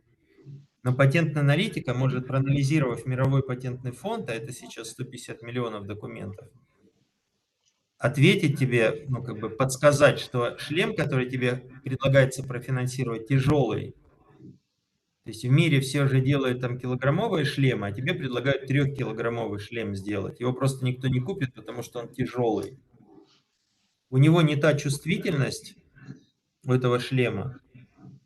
И вообще этот шлем уже продается на Алиэкспресс. Это немножко гротескный пример, но он гораздо ближе к реальности, когда к нам приходят корпорации с очень большими центрами исследований и разработок, прямо у них есть выделенные R&D-центры с аналитиками, с маркетологами и так далее. Но им приносят предложение финансирования и говорят, вот профинансируй, пожалуйста, вот это в принципе вообще нереально сделать, и в мире никто это не делает. Но вот у нас собрался коллектив такой там, значит, в Сибири, инженеры, физики, математики, вот они способны это сделать, дай нам просто на 3 года кучу денег, и через 3 года мы тебе этот продукт дадим. Мы начинаем анализировать и смотрим, что крупнейшая зарубежная корпорация производит уже вот ровно то, что там написано в этом предложении. Мне очень трудно, потому что я не хочу раскрыть, что это за компания и ну, как бы, кто к нам обратился. И там уже есть прямо маркетинговые буклеты, которые те же характеристики, которые заявители тебе предложили, в этих маркетинговых буклетах есть. Может, ты и не купишь, ну, в силу санкций, в силу каких-то других особенностей у этой корпорации. Но то, что ты узнаешь, что тебе говорят, что такого нельзя сделать и в мире этого нет, а ты показываешь, что да нет, ребята, в мире это есть, уже тебе гораздо больше почву даст для объективного анализа и реального отбора проектов для финансирования. Когда ты делаешь большой проект, большой, я имею в виду, что он дорого стоит и выполняется там, допустим, 2-3 года, то хорошо бы, чтобы кто-то тебе своевременно подносил ценные мировые решения для легального реинжиниринга. Каждый месяц в мире появляется 250 тысяч новых патентов, содержащих вот как ту бизнес-информацию, про которую я начал свою презентацию, так и глубокую вот такую технологическую информацию, которую ты можешь вытащить. Некоторые из этих решений ты ну, как бы с кучей там всяких допущений и ограничений можешь использовать для легального реинжиниринга. Ты можешь в своей команде исследователей и разработчиков своевременно дать эти решения, чтобы они посмотрели и скорректировали, не шли в темноте, не шли в ненужную сторону, там, в тупиках не оказывались, не возвращались обратно в разработках, а подсмотрели и применили это в своем вот этом вот дорогом проекте. А второе, что ты можешь сделать, это ты можешь, как я уже говорил, дорогостоящую высокорисковую разработку, допустим, там, где у тебя нет компетенции или там, где у тебя этот процесс не очень важен, ты там можешь купить. Ты можешь купить лицензию, технологию или саму компанию. И тогда, когда ты выполняешь этот проект с поддержкой патентной аналитики, у тебя сокращаются сроки, естественно, потому что ты в одном месте подсмотрел, а в другом месте передал партнеру, и у тебя очень сильно снижаются риски, ну, которые связаны с неуспехом выполнения этого проекта. Когда ты сделал что-то и готовишь это к промышленному производству, тебе, ну, в первую очередь нужно понять потенциал применения в других отраслях. И здесь вот тоже справа реальный пример, когда компания делает роботов для подводной нефтедобычи, ну и продает ее, естественно, только нефтяным компаниям в условиях высокой конкуренции на таких вот очень сложных рынках, там попробуй ты продать. Патентная аналитика может тебе подсказать, что другие компании в мире, которые тоже делают этих роботов, на этом же оборудовании и практически с теми же самыми технологическими процессами делает механизмы для аттракционов, для парков развлечений больших, для Disney World, Universal, там, ну, короче, для каруселей. И ты, поняв эту информацию и получив вот такую вот глубокую технологическую их проработку, можешь своим инженерам поставить задачу, слушайте, а может быть мы тоже можем для наше оборудование использовать для производства в индустрии развлечений. В том числе, например, эта же идея применима для оборонно-промышленного комплекса. И вот эта вот идея, вот, которая сейчас на слайде, она очень нравится тем, кто у нас занимается ОПК в государстве. Когда мы берем какое-то сугубо военное изделие, например, ракету, порох, гранату, неважно, и раскладываем ее на 3 части: функции, оборудование для производства и узлы и составные части. И смотрим, например, функции. Вот у ракеты есть функция газоанализатор, и ее реализуют там с помощью сложных технологий, разработки и так далее. А где еще эта функция газоанализатора может быть востребована? Или, например, ты на оборудовании на этом делаешь порох, а другие компании в мире, которые тоже делают порох, они на этом оборудовании производят что-то другое. И у тебя открывается куча идей, вот, которые справа у меня обозначены, что ты делаешь только ракеты, а на самом деле у тебя потенциал в производстве и радиолокаторов для геологоразведки, покрытий для печей, гироскопов и рулевых механизмов для беспилотников и так далее. Когда ты выводишь на рынок, здесь, понятное дело, в фокусе внимания рынки, и мы здесь прорабатываем всевозможные рекомендации по коммерциализации и очень детально анализируем рынки. Здесь вот пример из реального нашего проекта, когда заказчик купил вот такую установку для нефтепереработки, которая слева представлена, и говорит, у меня в программе инновационного развития определены 12 рынков. Вы говорите, что эта установка современная, содержит ключевые такие технические решения, которые соответствуют мировому уровню, у нее хороший экспортный потенциал.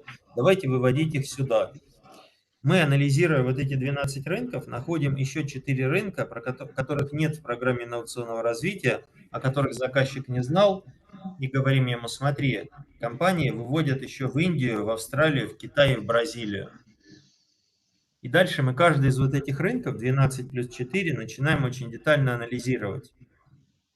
И говорим, что если у тебя в качестве рынков заявлена с одной стороны Канада, а с другой стороны Азербайджан, то вот такую большую установку в Канаду ты может и сможешь продавать, а в Азербайджан точно нет. Но у тебя технические решения, которые заложены в этой установке, позволяют сделать установку меньшего объема, более дешевую. И вот эту установку меньшего объема ты можешь там в Азербайджан продавать, например, независимым поставщикам. То есть вот такая вот степень проработки. И последнее – это улучшение продукта. Сколько бы ты проектов ни делал, у тебя всегда они никогда не заканчиваются, тебе всегда нужно думать об улучшении. И вот здесь тоже пример, это мы делали для Копейского машинного завода. Они сделали настолько хорошие ковши для комбайна своего горного, вот сверху это прям реально их комбайн, что у них в Норвегии начали воровать эти ковши. И они нас привлекли для того, чтобы мы посмотрели, вот сделали мониторинг конкурентов и мониторинг нарушения прав.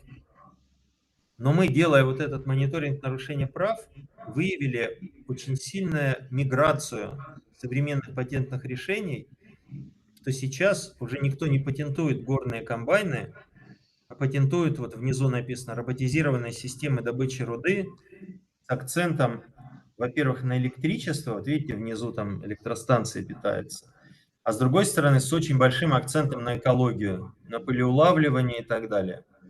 И понимая эту информацию, заказчик может гораздо более обоснованно выстроить свою дальнейшую стратегию научно-технического развития. Про регионы я вам дальше, наверное, скажу. У меня, похоже, что у меня осталось 4 минуты, вот я свой таймер засек. Подтвердите, пожалуйста, я тогда немножко подсокращусь. Да, Олег Валерьевич, да. Совершенно Хорошо, верно. я тогда вот сейчас, у вас эта презентация будет доступна, я вот сейчас эти слайды буду перелистывать с примерами. Вы в дальнейшем, если какие-то вопросы появятся, не стесняйтесь, можете писать, я с удовольствием вам это все дело расскажу. Сейчас я их пролистну. Вот, и нам часто говорят, знаете, ну вот патентная информация, это мало анализировать только патенты, потому что многие компании ничего не патентуют, многие компании охраняют с помощью ноу-хау, вот в научных публикациях много появляется новой информации и так далее. И мы, реагируя на эти запросы, постоянно улучшаем наши продукты и комплексируем патентную аналитику с библиометрическим анализом, с анализом интернета и так далее. В том числе нам иногда говорят, что, слушайте, но вы нам сказали, что с этими технологиями в 2021 году, а что с ними будет через 5 лет, через 10, через 15 лет? Мы делаем стратегию развития на 10 лет вперед. И понимая это, мы комплексируем патентную аналитику с форсайтом науки и технологий, вот в самом хорошем смысле этого слова. Форсайт – самая классика. Вот я какое-то время назад работал в Институте научно-технического прогнозирования, и я понимаю, ну, какой глубины проработки должен быть форсайт для того, чтобы он тоже мог быть отображен на научно-технические задачи компании, региона, отрасли и так далее. И вот здесь вот как раз пример, который мы выполняли из реального исследования, когда мы технологии, которые мы нашли, вот справа, обратите внимание, здесь обычные и привычные всем уровни готовности технологий в мире и в России. А вот эти в кружках Т01, Т02 – это технологии, которые мы нашли из патентной технологической разведки.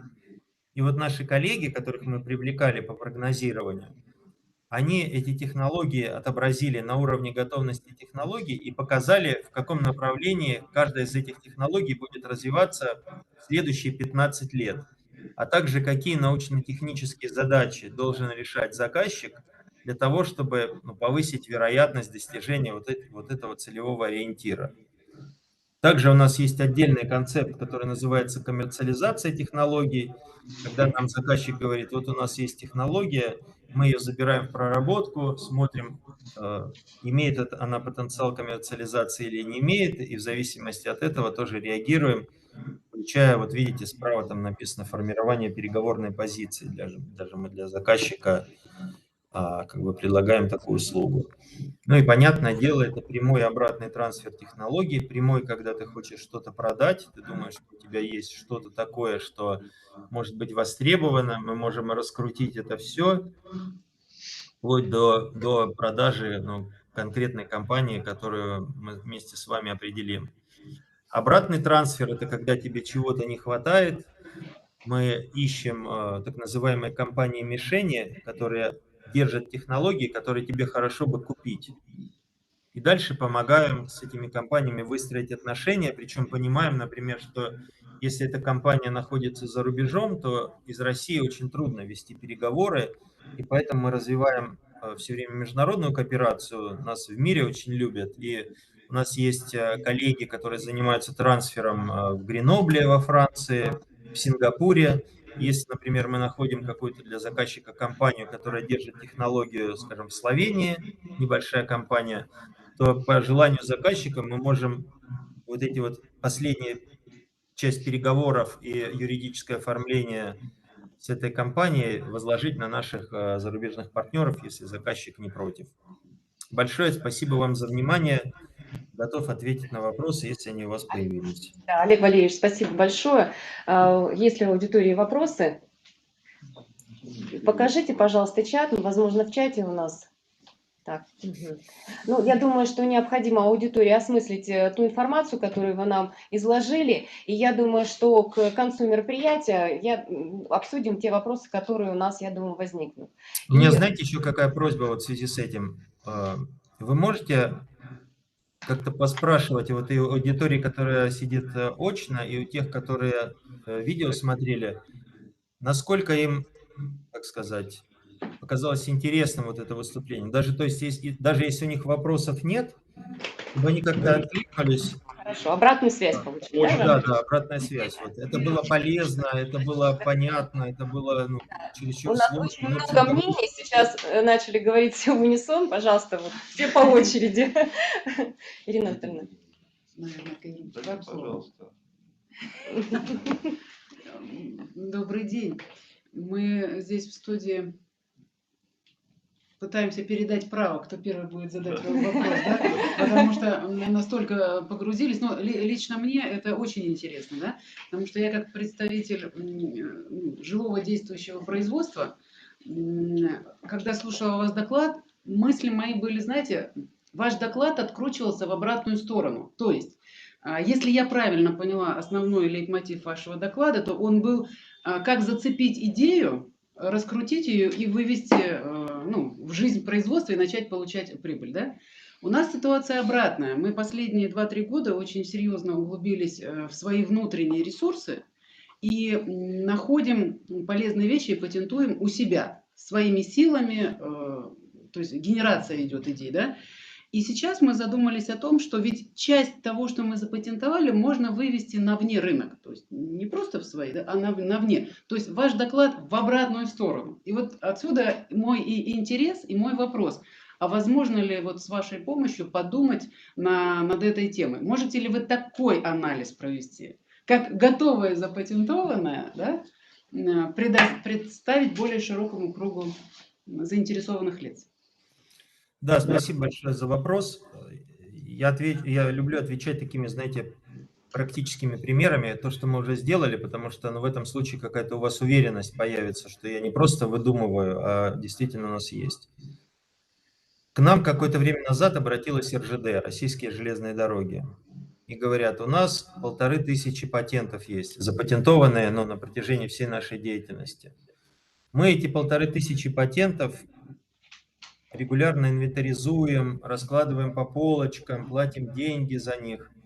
Причем я понимаю, руководитель говорит, что часть из этих патентов действительно имеет какой-то потенциал, чтобы мы могли это продавать. А часть, наверное, они на какие-то старые разработки, и вполне возможно, что нам они и не нужны. Можете вы что-то придумать с этим? А мы используем же профессиональные системы патентной аналитики, мы покупаем там каждый год очень дорогие системы, никто столько не покупает. И в каждой из этих систем есть такой показатель ценность патента. И мы думаем, сейчас мы возьмем вот эти 1500, загрузим в систему, и она нам скажет, вот эти ценные, вот эти неценные, мы быстро пойдем и заказчику покажем, вот ваши ценные патенты. Когда мы загрузили все эти патенты в систему, она выдала нам 1500 нулей. Ну, я так грубо скажу, но примерно так. Они все были в окрестности нуля.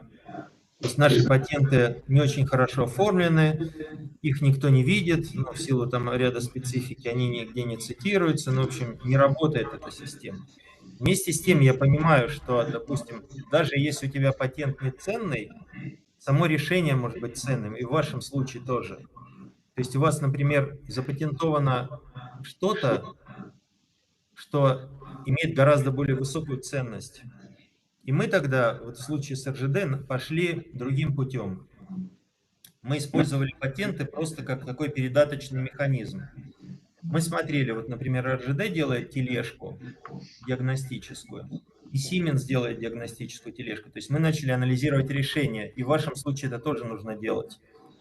И смотрим, если у Siemens эта диагностическая тележка ценная, то у РЖД она тоже ценная, несмотря на то, что патенты, которые охраняют, не ценные.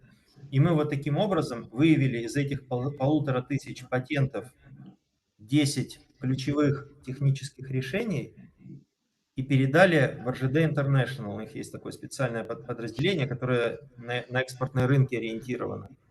И они там начинают вот вокруг этих решений там какую-то свою стратегию коммерциализации. Я думаю, что самый лучший способ, это если в вашем случае точно так же поступить. То есть у вас есть какие-то патенты, но есть гипотеза, что они, может быть, не все покрывают, то, что у вас есть там в производстве, что можно выводить на экспортные рынки. И, может быть, они немножко криво покрывают, но я так, извините, скажу.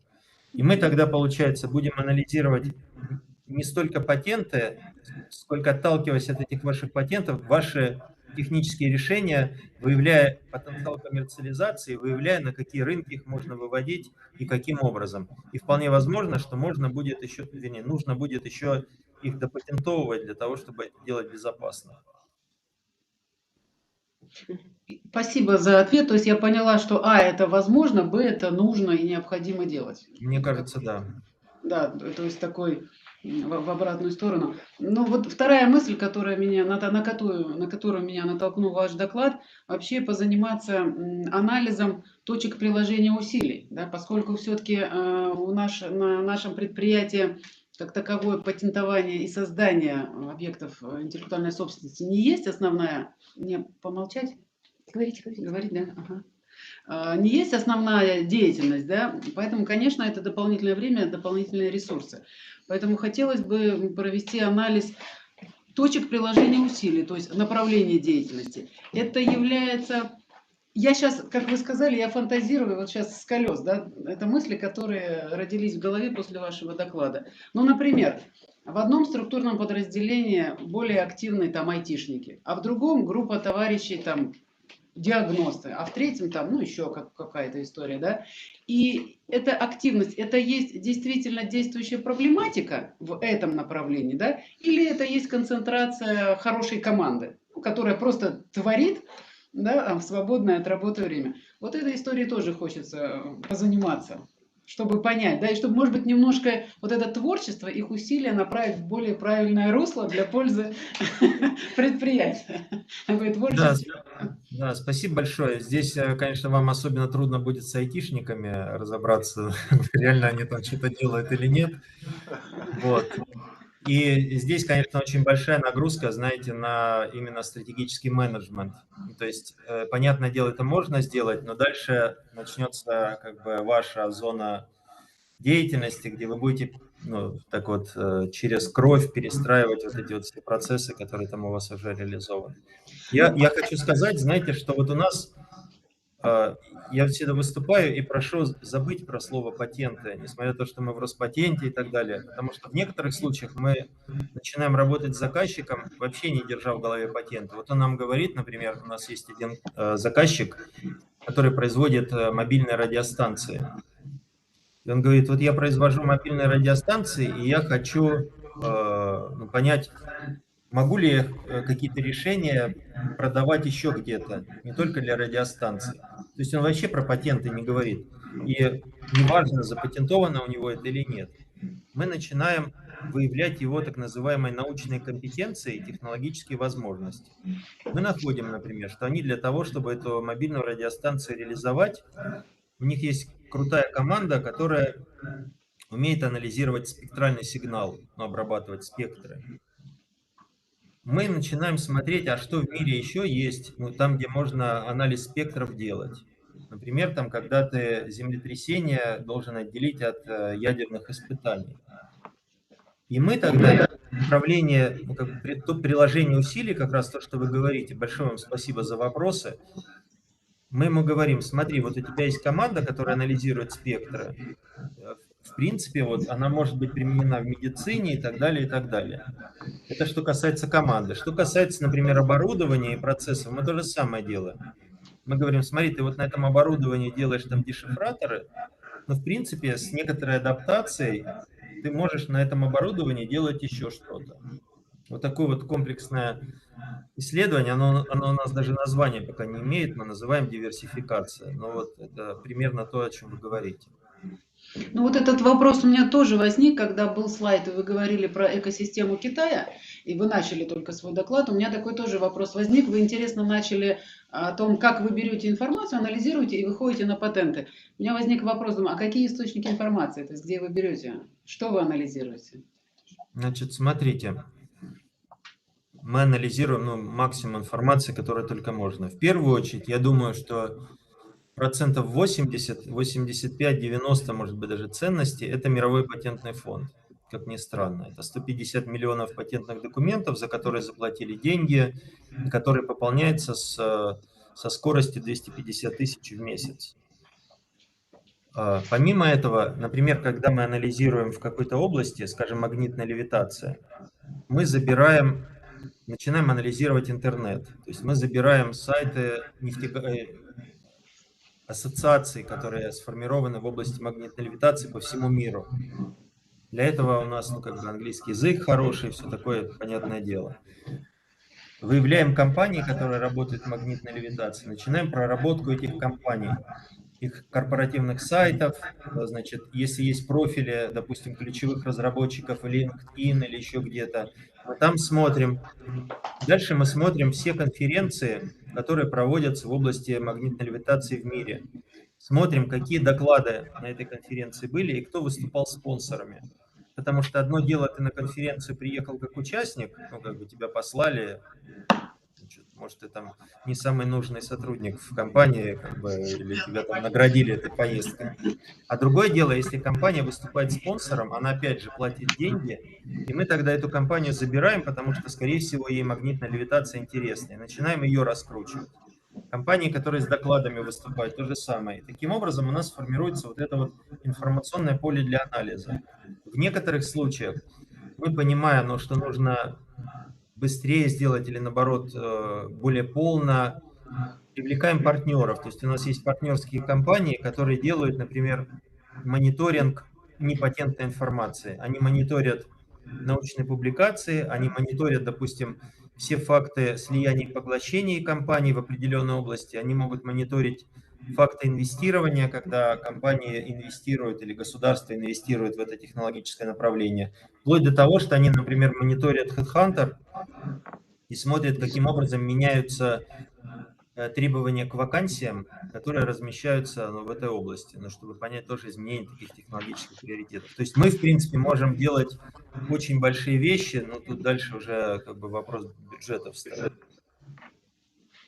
Ну, большое спасибо. Каждый ваш ответ порождает следующий вопрос. Поэтому я могу до бесконечности. Вот мысль, которая сейчас в голове возникла, думаю, стираешь язык на конференциях, да, когда говоришь, ребят, сначала закрепляем права, потом выступаем. Ну вот, да? И вот вы сейчас своими словами опять подтвердили, насколько это важно. Да? Если появляется хорошая идея, и она озвучивается, докладывается на конференции, все счастливые публикации делают, но и тут такие профессионалы, как вы, вступают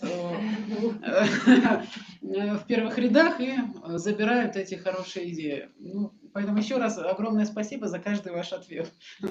Коллеги, я в чате написал свой телефон мобильный.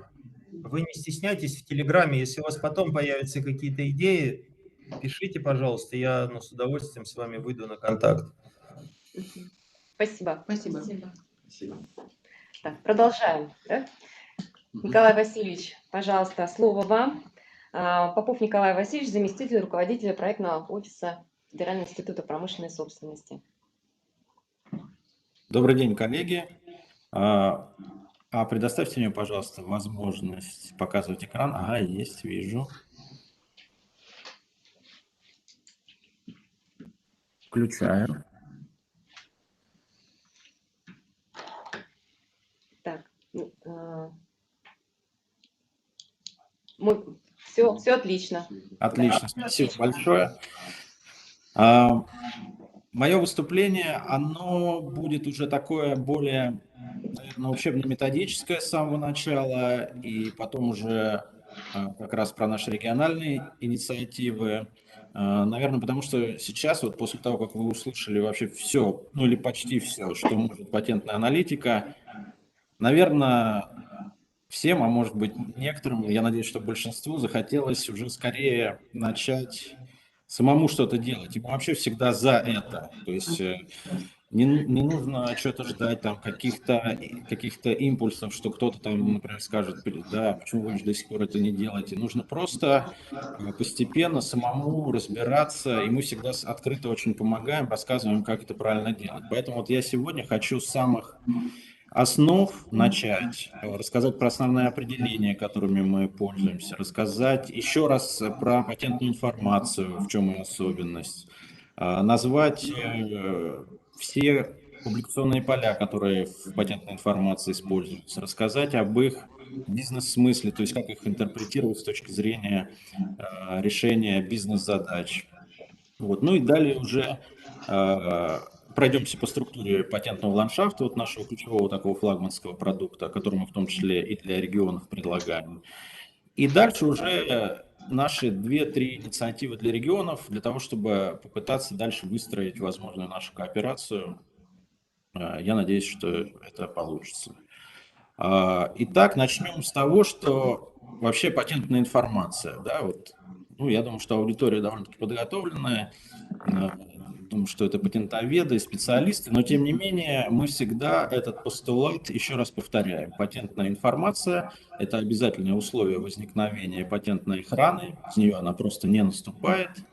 Вот. И вот этим своим основным таким свойством и основным качеством, да, она в дальнейшем порождает еще ряд очень важных свойств, преимуществ, которые мы используем в патентной аналитике. То есть патентная аналитика – это не только патентная информация, но начинается она именно с анализа патентной информации.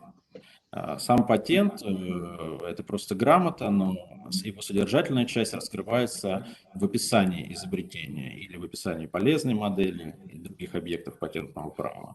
Вот на экране вы его видите, скорее всего, многие с такими документами знакомы. Тем не менее, еще раз, 3 основных вида сведений патентной информации: научно-технические сведения, правовые сведения, да, например, формулы изобретения, сведения в правовом статусе, И, что очень важно, патентная информация содержит сведения о бизнес-намерениях компании, то есть раскрывает нам, кто владельцы патентов, кому они переуступают свои патенты, в каких именно таких экономических взаимоотношениях они находятся, как долго действует патент, то есть как долго компании платят за патент. Да, вот это и есть такая бизнес-значимая информация. Ну, плюс, кроме самого описания патента, на этапах разных жизненного цикла патента публикуется ряд важных сведений и еще до выдачи отдела производства и после выдачи патента, так называемые извещения, которые тоже нам сообщают многое о том, как патент вошел в экономический оборот или вообще, например, оказался бесполезным. Но тем не менее мы понимаем, что это все равно уровень техники, и вот в наших исследованиях патенты мы рассматриваем все, и действующие, и недействующие с точки зрения уровня техники. Поэтому отдельный раздел, когда мы рассмотрим правовой статус, я буду рассказывать о том, вообще, как патенты с точки зрения действуют, не действуют, какие промежуточные правовые состояния бывают и так далее. То есть все патенты находятся на рассмотрении, когда мы делаем патентный ландшафт. Примерно вот так сгруппированы ключевые публикационные поля в патенте. Это, как вы видите, большой блок библиографии. Это ряд таких неструктурированных полей, или, как мы говорим, полуструктурированных или слабо структурированных, да, потому что текстовые поля в патентах, такие как там название, реферат, формула, описание, изобретение, они тоже по-своему немножко структурированы. Вот это их отличает во многом от научных публикаций, непатентной литературы, тем, что патент всегда строится, вот все эти публикационные поля, в соответствии с международными стандартами. И вот когда вы начнете изучать и вот готовить специалистов по патентной аналитике, сразу моя рекомендация сразу обращаться к стандартам Всемирной организации интеллектуальной собственности, которые, собственно, и определяют на международном уровне, как унифицированно патентным ведомством публиковать патентные документы, чтобы, например, понимать, что патент на китайском языке, если, да, вот мне нужно прочитать патент на китайском языке, и все, вот мне дали его, как я его прочитаю? Я всегда буду знать, что под полем там определенного, с определенным кодом это его название, с определенным кодом это его приоритет, то есть даже не зная китайского языка, я уже буду знать, что это поле точно, ну, так называемый день рождения, да, патента, такое можно понятие ввести бытовое. Вот это дата выдачи патента, то есть, собственно, когда он вступил в свою силу и так далее. То есть все эти поля очень хорошо структурированы, описаны и представлены в международных стандартах, что позволяет нам очень легко обращаться с любыми патентами на любых языках. И это только полдела, почему патентная информация очень удобна. Следующий очень важный момент, который тоже как бы является таким ключевым концептом патентной аналитики, это патентное семейство. Вот. Это сразу нужно определиться. Патентное семейство – это совокупность всех патентных публикаций, относящихся к одному изобретению. Опять же, если вам дали китайский патент, и вы не можете его прочитать, то его, ну, как собрат, так скажем, да, в патентном семействе, его брат, опубликованный в другой юрисдикции, в другой стране, уже можно будет прочитать. То есть, например, одно изобретение, вот у меня, например, ручка, да, я, например, китаец, я подаю первую заявку в Китай на эту ручку, а потом понимаю, что я ее буду продавать еще в России и в Америке. И вот на эту же ручку я подаю заявку в Россию, в Америку и в другие страны, где я понимаю экономическую целесообразность выхода на рынок с этим изобретением. Вот. И тогда, чтобы понять техническую сущность охраняемого решения вот этой ручки, мне не нужно будет читать китайский патент, а я прочитаю его аналог, который заявитель заявил в Россию, например, ну, если я по-русски хорошо говорю, да, или, например, в Америке, если мне нужно будет на английском языке, и так далее. Но это только одно из свойств патентных семейств, преодоление языкового барьера для чтения патентов.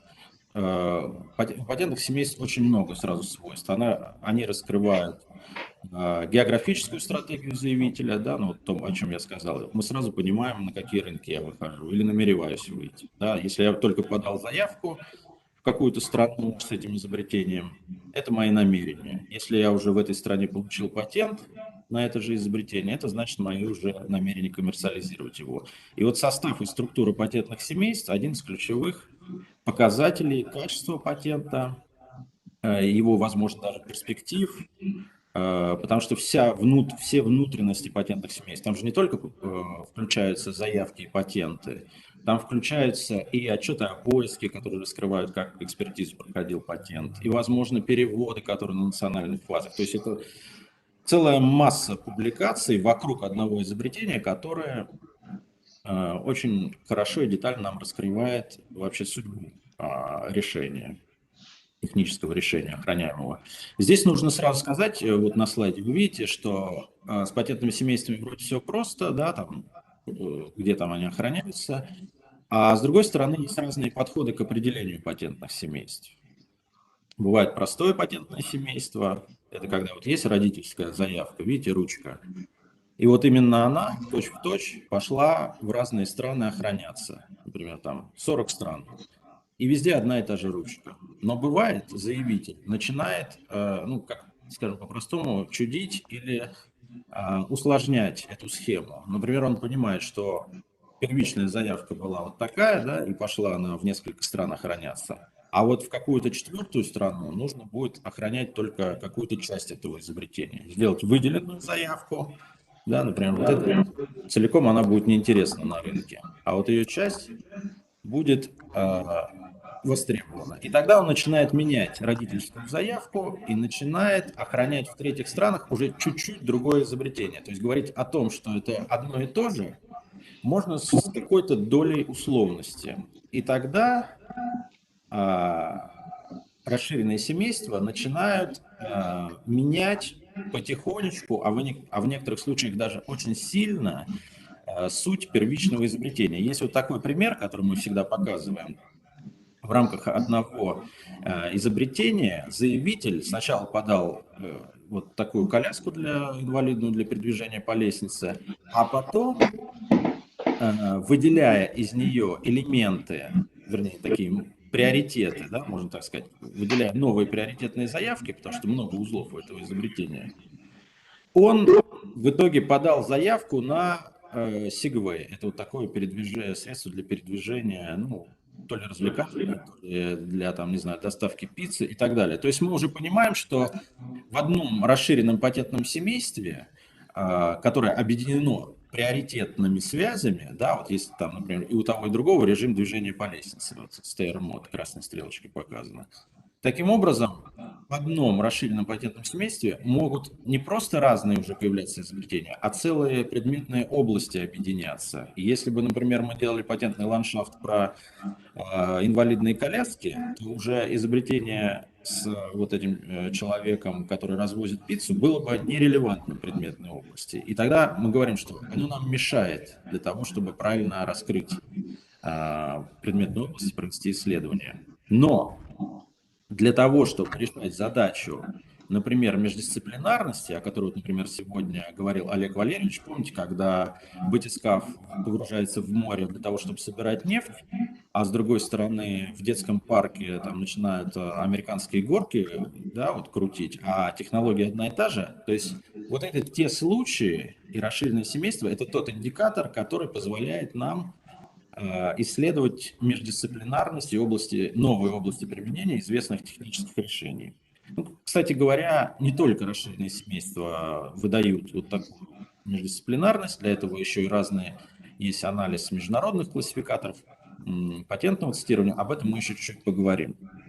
С семействами все, ну вот базой, да, вот понятно. Теперь нужно очень коротко и довольно бегло рассказать, а что еще бывает в патентных семействах, как они формируются, потому что не только география патентных публикаций составляет патентное семейство. И вот это просто нужно знать, и в какой-то момент просто сами в этом тоже попробуйте более детально разобраться, потому что это касается многих вопросов законодательства национальных, да, потому что в разных странах заявителям предоставляются чуть-чуть разные возможности работы с заявкой, да, вот разные виды заявок подавать. Ну, вот, например, в патентном семействе может оказаться вот такая предварительная заявка. Она присуща только патентной системе США.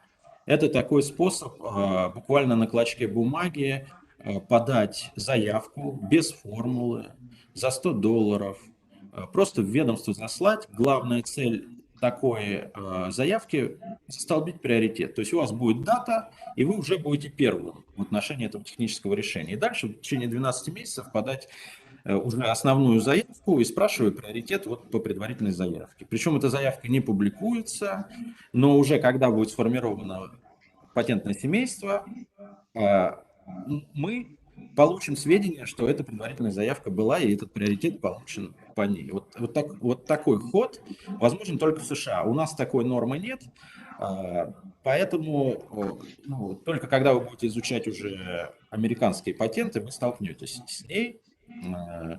И мы, в анализе мы должны знать, что вот такая форма, в принципе, в мире существует. Дальше еще один вид, который тоже включается в патентное семейство, вид заявок, это выделенная заявка. Ну, это, наверное, патентоведы наши знают, потому что в российском законодательстве тоже бывают выделенные заявки, когда эксперт говорит, что-то вы очень сложное подали заявление, оно нарушает единство изобретения, да, вы начинаете потихонечку выделять для того, чтобы соблюсти именно вот этот законодательный момент, чтобы, да, соблюсти, там, единство изобретения, например, принцип и так далее. Вот. Но при этом выделенная заявка и спрашивает приоритет по первой заявке. То есть главная задача, опять же, сохранить приоритет, или как, да, вот по-простому я уже сказал, день рождения изобретения. Потому что кто раньше его получил, тот и дальше будет в судах защищать, да, вот именно по дате приоритета. Выделенный приоритет тоже часть семейства. Дальше есть такая заявка, называется продолжающая заявка. Это тоже из американского законодательства. Ее суть в том, что заявитель может, и спрашивая опять же приоритет по ранней первой заявке, менять формулу изобретения, но не по существу, а в части только зависимых пунктов формулы. Ну, для того, чтобы детально раскрыть область применения и так далее. Это как бы обогащает ваш патент. Вот. И это, как можно сказать, усиливает, да, охрану, но ее сущность при этом не меняется. То есть это тоже все остается в рамках простого патентного семейства, продолжающие заявки. И есть еще один вид заявок, который тоже просто нужно знать, что он бывает. Частично продолжающая заявка. Тоже только в Америке возможно. Это уже тот случай, когда заявителю предоставляется возможность, и спрашивая приоритет по первой заявке, менять независимые пункты формулы, то есть менять сущность изобретения. Вот видите, на примере, это реальный пример с кроссовками, вы потом можете сами его разобрать как в качестве домашнего задания. Когда сначала охраняли кроссовок в целом, потом подошву, потом шнурки, потом еще что-то. И вот эта норма продолжающей заявки, она предполагает, что пока заявитель не спрашивает патент, он может подавать заявку и спрашивая ранний приоритет, практически вот выстраивая эту цепочку до бесконечности. Он просто должен выдерживать определенный срок и не спрашивать патент. И тогда, вот здесь на рисунке в левом нижнем углу вы видите, да, что, например, в данном случае эта цепочка пошла до 11 заявок. Они бывают и больше. Все это я рассказываю, просто как такой быстрый обзор. Не цель разобраться с законодательствами, а просто понимать, что когда вы видите патентное семейство и в нем 160, например, патентных публикаций, это не значит, что изобретение подается в 160 стран. Да? Ну или хотя бы 80 стран, потому что в каждом заявка и патент, как правило, бывает. Это вот как раз такие игры в выделение, иногда усложнение, иногда усовершенствование своих изобретений, которые вот в разных странах, учитывая законодательство этих стран, позволены заявителю. Отдельно с этим нужно вот разбираться, да, но просто поскольку это такие чисто юридические моменты, я их очень прохожу бегло. Теперь идем дальше, и важный момент, который нас всегда спрашивают, а как соотносится вообще патентный ландшафт и патентные исследования по ГОСТу? И для многих это вообще больная тема, вот, но мы относимся к этому, ну, как бы нормально, спокойно, и объяснение следующее, то есть это не взаимозаменяемые виды исследований. Патентные исследования по ГОСТ важны, нужны, и ну, по ГОСТу сейчас идет довольно в сообществе такая дискуссия, кто-то говорит, он устарел, кто-то говорит, да вы что, он прекрасен. Вот. Честно говоря, мы по ГОСТу не оформляем в наших исследованиях отчеты, ну, если только это заказчику не требуется, да, мы, в принципе, это можем сделать. Задача патентного ландшафта, она чуть-чуть другая, в отличие от патентного исследования по ГОСТу, вот, наверное, слышали, ГОСТ 15011, патентное исследование. По ГОСТу мы рассматриваем отдельное техническое решение, ну, например, там в рамках одного отчета их может быть там 10, 20, да, а в рамках патентного ландшафта рассматривается целая предметная область. И это, как правило, ну, например, от 500 и до нескольких тысяч технических решений. Вы просто устанете оформлять их правильно по ГОСТу, чтобы этот отчет был качественно и хорошо оформлен. То есть это разные цели, и поэтому это не взаимозаменяемые, а взаимодополняемые виды патентных исследований. И дальше, значит, с чего начинается любой патентный ландшафт? Нужно определить область и границы исследования, все ограничения, то есть где он начинается и где заканчивается. Просто когда мы говорим катализаторы гидрокрекинга, ну, специалисты понимают, и то начнут спорить. Так вот, первое, что нужно сделать, нужно правильно выбрать вот эту умеренную степень детализации предметной области. Потому что в дальнейшем мы начнем сейчас, ну вот Олег Валерьевич уже показывал, моделировать предметную область. И очень важно понять, что она и не очень широкая, и не очень узкая. Для этого уже собираются несколько групп экспертов, эксперты заказчика, патентные эксперты, наши аналитики, да, и они обсуждают, вот, насколько элементов правильно будет декомпозировать предметную область. Ну вот здесь еще один пример, да. С одной стороны, область должна довольно широко охватывать исследуемое направление, да, вот, например, добыча сырой нефти и нефтяного попутного газа. Это довольно широко. А с другой стороны, нужно добраться вот до этого правильной единицы, так скажем, или, как мы говорим, элемента предметной области, например, там метода декантации, опреснения при добыче сырой нефти. Не излишне детализировать предметную область тоже.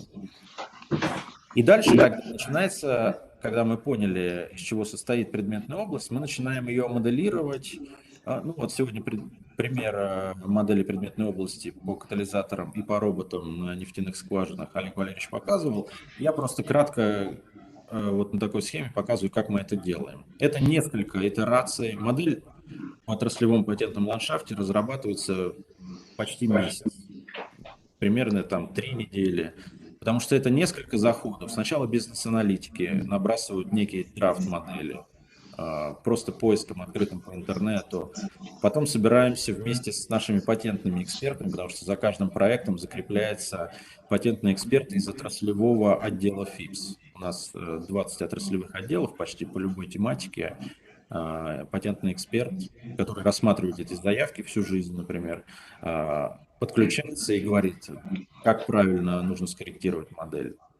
Заказчик смотрит и говорит, да, хорошо сделано, но, например, забыли вот это очень важное направление. Или, например, говорит, вот целое основание мне вообще не нужно, да, давайте переделывать и так далее. То есть модель в течение 3-4 недель, плюс еще и отдается каким-то внешним экспертам, да, например, вот мы работали с Институтом нефтехимического синтеза РАН, там директор этого института смотрел и комментировал нашу модель. То есть это должны очень крутые спецы дать заключение, что с моделью все хорошо. И тогда она приобретает вот такие очертания. Вы похожий слайд уже сегодня видели. Это один из проектов для «Газпромнефти», который мы разрабатывали. Здесь вот ничего нет лишнего и добавить нечего. Вот это мы должны услышать от заказчика.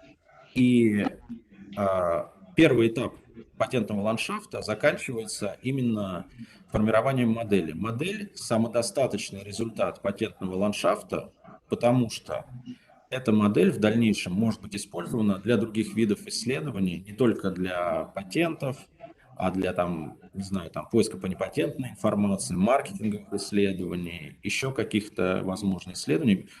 Почему? Потому что следующий шаг работы с этой моделью – это разработка детальной поисковой стратегии в отношении как в целом предметной области, то есть все про катализаторы, так и в части каждого элемента. Ну, тут их примерно 100 там, или 120. То есть будет один генерализованный запрос поисковый и 120 маленьких, как мы называем, уточняющих поисковых запросов. Поисковая стратегия, тоже довольно важный этап, как правильно найти все патенты, которые мы определили. Нужно выявить все относящиеся, хоть сколько-нибудь относящиеся к предметной области патенты из мирового массива. Мы пользуемся профессиональными информационными системами, но на самом деле можно такие поиски проводить и в бесплатных источниках, в открытых. Среди рекомендаций по глобальному поиску патентов это информационная система Европейского патентного ведомства и SpaceNet. И у Всемирной организации интеллектуальной собственности есть такой открытый ресурс, называется PatentScope. Это мировой охват, то есть там будет не менее 40 полнотекстовых национальных коллекций, это довольно много. Там будет неплохой поисковый механизм. В PatentScope будет возможность искать на русском языке, то есть составлять мультиязычные поисковые запросы и так далее. То есть, в принципе, это инструменты очень неплохие для именно бесплатного поиска патентного. И если у вас нету дорогого профессионального инструментария, вы можете начать с SpaceNet и PatentScope проводить поиски. По российской коллекции можно искать в базе данных FIPS. Это сделает более точным именно российский поиск по национальной коллекции, потому что российская коллекция, они хоть и представлены в зарубежных базах данных, но какие-то пробелы в данных, они всегда есть, потому что в первичном источнике информации базы данных FIPS все идеально, там еще можно тоже заметить, какие-то гэпы, но когда это передается во вторичные, тем более зарубежные, латинизированные поисковые системы, там уже возможны какие-то пробелы, и с этим тоже нужно научиться работать. В профессиональных системах, которые мы используем, это Vestel Orbit, LexisNexis, некоторые другие, они пытаются решить трудности работы с российским массивом и так далее. Здесь просто вам нужно выбрать тот инструмент, который будет соответствовать вашим задачам. Итак, составляется поисковый запрос. Как вы видите, это иногда довольно сложные поисковые запросы. То есть здесь может быть названы и определенным образом с использованием поискового синтаксиса сгруппированы все ключевые слова, которые привязаны к модели предметной области. Иногда это выглядит довольно сложно. Аналитик работает с этим и все время подстраивает поиск. То есть это такой довольно итерационный процесс. У нас есть такая схема, как мы проводим поиск. Она практически именно так мы и делаем поиск. То есть мы начинаем искать по ключевым словам, потом мы ищем по кодам международных классификаторов, отдельно составляем контур стоп-слов для того, чтобы из поиска отбрасывать нерелевантные документы. Потом мы делаем отдельный поиск по компаниям, уже не глядя на ключевые слова и индексы МПК, для того, чтобы добирать поиск. Потом есть такие механизмы, как автоматического так называемого поиска похожих или similarity search. Ну, это в современных таких профессиональных системах, когда кусок очень релевантного текста дается в запрос на систему, и система выдает похожие документы.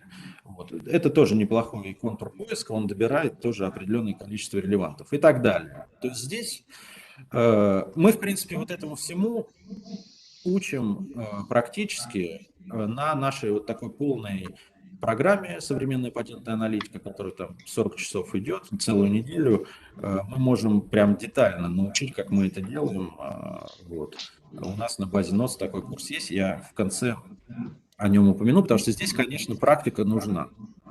Собрать релевантную коллекцию, еще для каких-то тематик, например, там блокчейн, это не так сложно, хотя есть нюансы, да. Но здесь блокчейн и блокчейн, распределенные реестры, там еще что-то, токены и так далее. То есть описать ключевые слова легко. А вот если у вас задача поработать там, например, с силовыми установками, не знаю, там на транспорт, где-то в железных дорогах, то вот здесь начнутся проблемы. То есть для разных тематических областей поиск может быть очень сложным. И здесь определенная практика нужна. Дальше, вот когда получена патентная коллекция в рамках разработки патентного ландшафта, и когда мы говорим, что каждый документ этой коллекции, ну, вот и голову даю на отсечение, соответствует предметной области, вот кто-то мне скажет, не подходит, я буду спорить там, пока не умру. Вот. Начинается работа с каждым релевантным документом. Вот видите, здесь табличка, по которой по строкам идут названия патентных публикаций. Это так называемые базовые публикации патентных семейств, ну то есть родительская заявка, так назовем, или родительский патент, который определяет патентное семейство. А по столбцам этой таблички идут наши элементы модели, то есть кобальт, никель, молибден и так далее, экструзия, сушка, пептизация, вот. И мы, глядя на каждый, читая каждый патент, в такой таблице, а мы называем ее матрица тегирования патентных документов, говорим, что, например, документ номер 1, он про там, вольфрам, про пептизацию и про проблемную область, ну, например, снижение стоимости катализатора. То есть еще есть такое основание проблемной области. Их определяем мы, например, там 15 проблемных областей. Снижение стоимости, повышение экологичности и так далее. И таким образом все, ну, а в этом исследовании, ну, представьте, что, например, 1000 или 2000 патентов. Мы их каждый оттегируем по соответствующим элементам. И вот теперь уже, для чего мы это делаем? Вы видите вот эту тепловую карту, которую Олег Валерьевич уже показывал. Вот именно для этого делается матрица тегирования, для того, чтобы построить тепловые карты и перейти уже к техническому анализу каждого из этих 100 направлений. То есть, с одной стороны, область в целом, а с другой стороны, каждый элемент вот этой модели. Вот так проводится в параллель 100 фактически исследований, для того, чтобы их можно было еще и сопоставить на таких тепловых картах. Это еще пока что подготовка к техническому анализу. А теперь, собственно, структура отраслевого патентного ландшафта. Помните, на моем первом слайде я показывал структуру патентного документа. Вот примерно в такой структуре формируется и отраслевой патентный ландшафт, потому что все вот эти публикационные сведения превращаются в бизнес-значимые сведения, в бизнес-значимые выводы на вот, извлеченные из нашей релевантной патентной коллекции информации. Первое, на что мы, с чего начинается отраслевой патентный ландшафт, детально рассматриваются даты. Все даты, которые есть в патентных документах. Ну, группируются они в основном вот в 3 таких ключевых показателя. Это семейство, а вернее, это за ними будут стоять наиболее ранние заявки или приоритеты семейства. Они показывают, вот на рисунке они красным цветом, они показывают, как в предметной области во времени развивались именно исследования и разработки. То есть вот родительская заявка, наиболее близкая к моменту возникновения изобретения дата у нее, и поэтому по ее динамике определяется именно исследование и разработки в области. Дальше. Дата выдачи патента. Дата выдачи патента наиболее близкая, ну, вернее, она очень точная, да, к моменту выдачи патента, а патент соответствует уже намерениям коммерциализации и наиболее зрелой стадии предметной области. То есть вот если кривая патентов растет, это значит в предметной области при прочих равных условиях, да, если мы понимаем, что заявители как понимают, зачем они получают патенты, да, как средство именно экономического оборота, вот, ну, все исключения рассматриваются отдельно. Патенты растут, это значит в области какой-то период зрелости и перехода именно к намерениям коммерциализации. И общая публикационная активность заявок, которые включают в себя и первые заявки, и заявки в ведомство второй подачи. Помните, в семействах много же заявок бывает. Это уже, как, с одной стороны, территориальная экспансия, да, в области, потому что мы знаем, что географически прирастают семейства. С другой стороны, вот те все, помните, я рассказывал, все заявки выделенные, продолжающие и так далее. Это тоже некое свидетельство того, что в области идет высокая активность, ну, не обязательно приводящая к коммерциализации, но тем не менее какое-то бурление, какая-то активность, и в области происходит активное внимание к этой области со стороны заявителей. Вот такие, мы называем это комбо-графиком, и всегда в патентном ландшафте мы рассматриваем соотношение этих кривых, заявки патента семейства, как они соотносятся. Ну, например, вот патенты растут, а заявки снижаются, или, да, там приоритеты стагнируют. Приоритеты и семейства сейчас не будем разделять, давайте считать, что это одно и то же. Вот, например, семейства стабилизировались, значит, в области перестали происходить новые исследования и разработки, но при этом патенты растут, а заявки до какого-то момента росли, а потом падают. Вот что это означает? Означает, что вот тот пик заявок, который происходил, ну, в данном случае на левом рисунке до 2009 года, наследуется выдачей патентов. То есть вот бум заявок через какое-то время, а патент выдается, ну, примерно там 2-3 года, в течение 2-3 лет, примерно. В разных странах по-разному. У нас сейчас очень быстро выдается, насколько я знаю. Вот. То есть мы сразу понимаем, что рост заявок это были серьезные намерения компаний уже выхода на зарубежные рынки, и он был через несколько лет наследован выдачей патентов, что означает, что область довольно зрелая. Мы пишем территориальная экспансия на зарубежных рынках. То есть в данном случае изобретения и разработки не развивались, а предметная область прирастала за счет расширения патентных семейств на географии патентных семейств. То есть новые заявки подавались в новые страны при одних и тех же патентных семействах. И это было наследовано выдачей патентов, ну, в такие нормальные для выдачи патентов сроки, там несколько лет. А другой рисунок, он показывает ну, чуть-чуть обратную картину, да, вот особенно в последние годы. Значит, патенты в этом случае уже падают при небольшом росте заявок. То есть означает, что в предметной области заявители на каких-то ожиданиях еще не знают, нужно ли при росте заявки подают, а патенты этот рост не поддерживают. То есть заявители осторожничают, да, такие выжидательные стратегии используют, ну и так далее. Здесь, конечно, все эти гипотезы нужно проверять, да, для того, чтобы так смело утверждать, там патенты падают, это значит, никто там не хочет выходить на рынки, и эта область бесперспективна. С этим нужно обходиться тоже внимательно и подтверждать это фактами. То есть, когда мне нужно подтвердить это, я захожу в этот сегмент, прям беру вот эти патенты, я вижу снижение патентов, да, патентования, и начинаю проверять свою гипотезу, читая эти патенты. То есть все равно в любом случае за этими картинками стоит работа аналитика, эксперта, который объясняет, а почему так происходит. То есть недостаточно просто сказать, что вижу, то и пишу. Да? Надо рассказать, почему так происходит. А потом еще и что с этим делать компании-заказчику, который ставит определенную задачу этого исследования. Далее переходим к техническому анализу. Это именно когда нужно разобраться с технологиями в предметной области.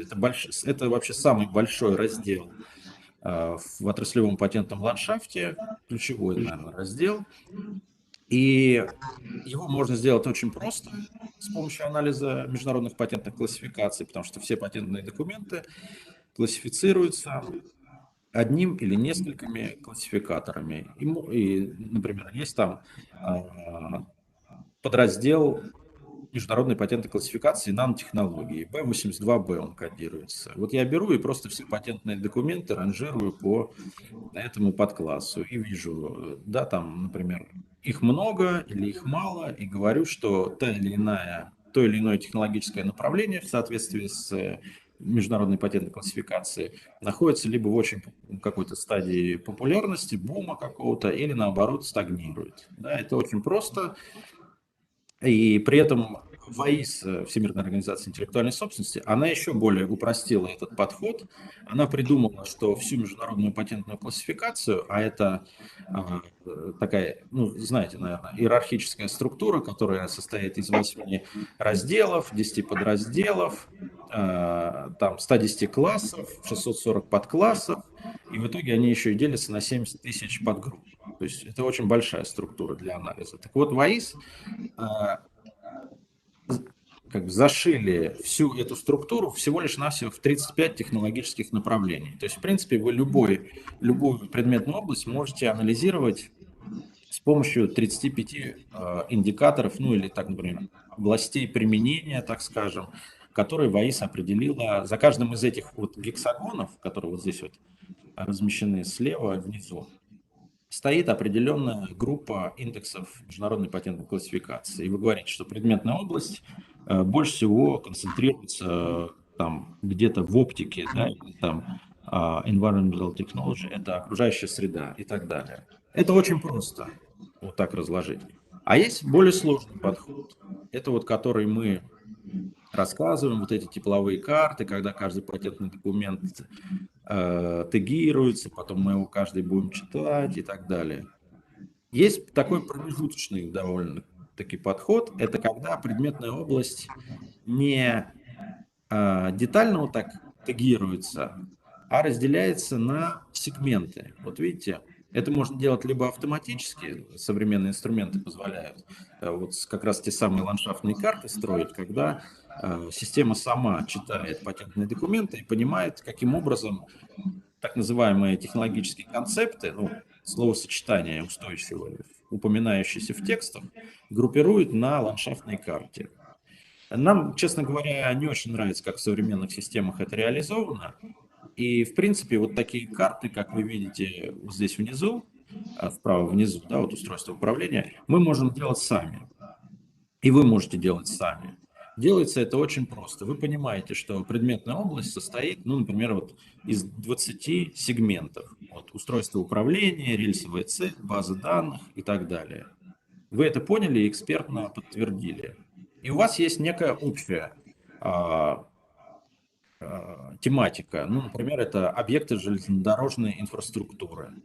И вы просто с помощью уточняющих запросов, да, вот общей генерализованной коллекции объектов железнодорожной инфраструктуры, присоединяете в поисковом запросе через логический оператор AND уточняющий запрос устройство управления. Полученная коллекция – это и будет сегмент вот этой карты. То есть, на наш взгляд, вот такие упражнения гораздо лучше и точнее разбивают предметную область на сегменты, а ее нужно разбить. То есть нельзя говорить в целом о катализаторах. Нужно хотя бы хоть сколько-нибудь, ну уж если не на 100 элементов декомпозировать, то хотя бы на несколько для того, чтобы какое-то сравнение внутри предметной области провести. Вот как сегодня Олег Валерьевич приводил пример с тракторами. Да? Ну просто тракторы, ну и что? Посмотреть на них внутрь, что там есть хотя бы 2 категории, это трансмиссия и система управления, уже дает какие-то выводы содержательные. То есть вот подход к техническому анализу, он всегда такой, что нужно что-то с чем-то сравнивать и как-то попытаться предметную область разделить на какие-то устойчивые концепты. Дальше вот еще один пример, как такого, с одной стороны, простого технологического анализа, с другой стороны, уже такого совмещения кросс-анализа разных видов сведений. То есть вот еще раз, вот это гексагональная карта, 35 направлений, да, для определенной области, там спутниковые технологии, мониторинга состояния инфраструктуры, не помню сейчас, по-моему, для магистральных трубопроводов. И мы уже эту же коллекцию смотрим в соотношении стран публикации, особенно отмечая внимание на Россию. И мы видим, что во всем мире в областях компьютерной технологии и контроль, видите, куда стрелочка показывает, есть патенты, они немножко залиты желтым цветом. А в России компьютерные технологии и управление, ну или контроль, да, там нет ни одного патента. Это уже какой-то сигнал разобраться. То есть, может быть, это и неплохо, да, но, по крайней мере, это уже факт, который нужно вытаскивать и пытаться заказчику да, объяснить, что какую-то позицию по этому поводу. Во всем мире некая активность есть, и надо еще разобраться, что это за активность. Это какие-то активные заявки, или это заброшенные какие-то патентные семейства, какое-то старье, или это может быть что-то прорывное. Вот это нужно выхватывать, детально разбираться и заказчику выдавать уже для там, размышления и принятия решений.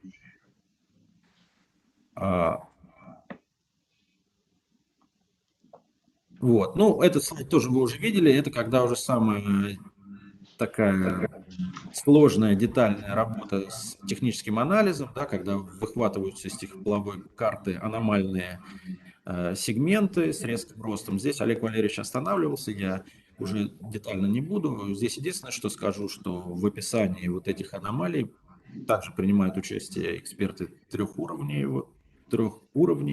Это и наши бизнес-аналитики, и патентные эксперты, которые откроют эти патенты и обобщат их, то есть расскажут о них человеческим языком, потому что сам патент изложен так трудновато, еще и на, как правило, английском языке. И потом еще и внешний эксперт дополнит это, уже своим таким менторским, да, визионерским мнением, что оно не противоречиво и что, да, выводы правильные сделаны. Дальше идет раздел география патентования.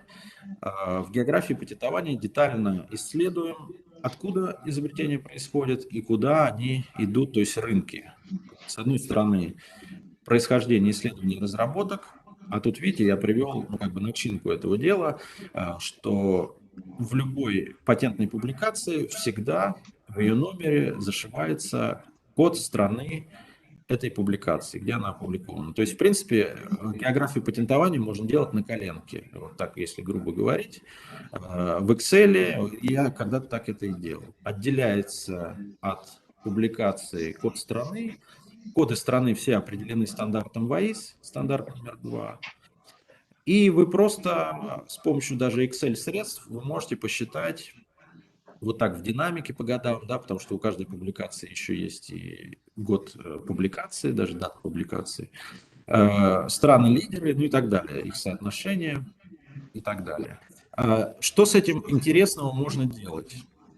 Ну, наверное, самое интересное в анализе географии, это вот как раз когда мы сталкиваем, откуда изобретение произошло и куда с ними выходили компании, то есть рынки. То есть ведомство первой подачи – это страны исследований и разработок, ведомство второй последующих подач – это рынки. И мы начинаем понимать, вот как заказчику, да, что нужно сказать.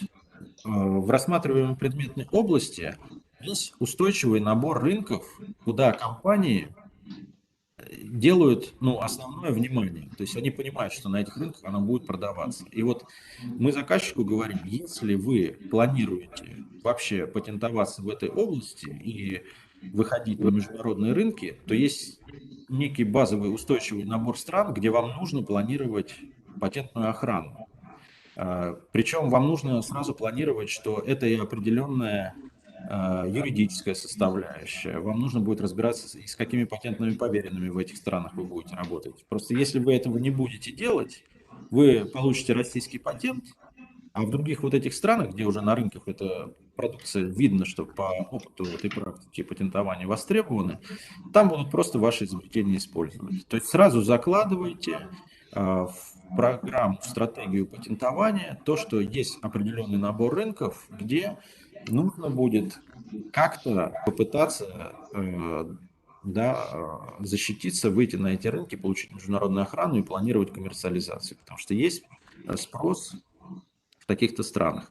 Ну и на этой карте также отмечаются определенные аномалии. Ну, например, то, что Америка патентует во многих странах, тут ничего такого, да, американские заявители, как правило, очень много указывают стран в заявке, да, Китай, как мы видим, наоборот, да, Россия тоже, как правило, в своей стране публикует, ну, здесь, кстати, в карте небольшая ошибка, тут должно быть вот это большое число на пересечении России, Россия с Россией, но на этой карте нужно всегда искать какие-то аномалии, когда мы видим, что, например, Китай, который практически, ну, как бы априорно всегда только сам в себе, то есть заявки подает в свою страну и больше никуда, почему-то уже наподавал 70 международных заявок по системе PCT, это договор о патентной кооперации, такая форма международной охраны.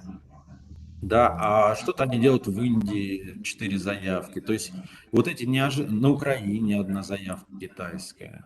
И скорее, конечно, нужно из этого всего подбирать вот эти неожиданные, да, вот что это за 10 заявок китайских в России.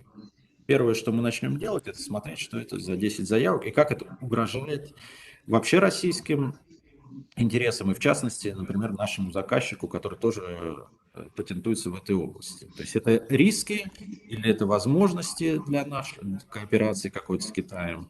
Вот с этим мы уже будем разбираться.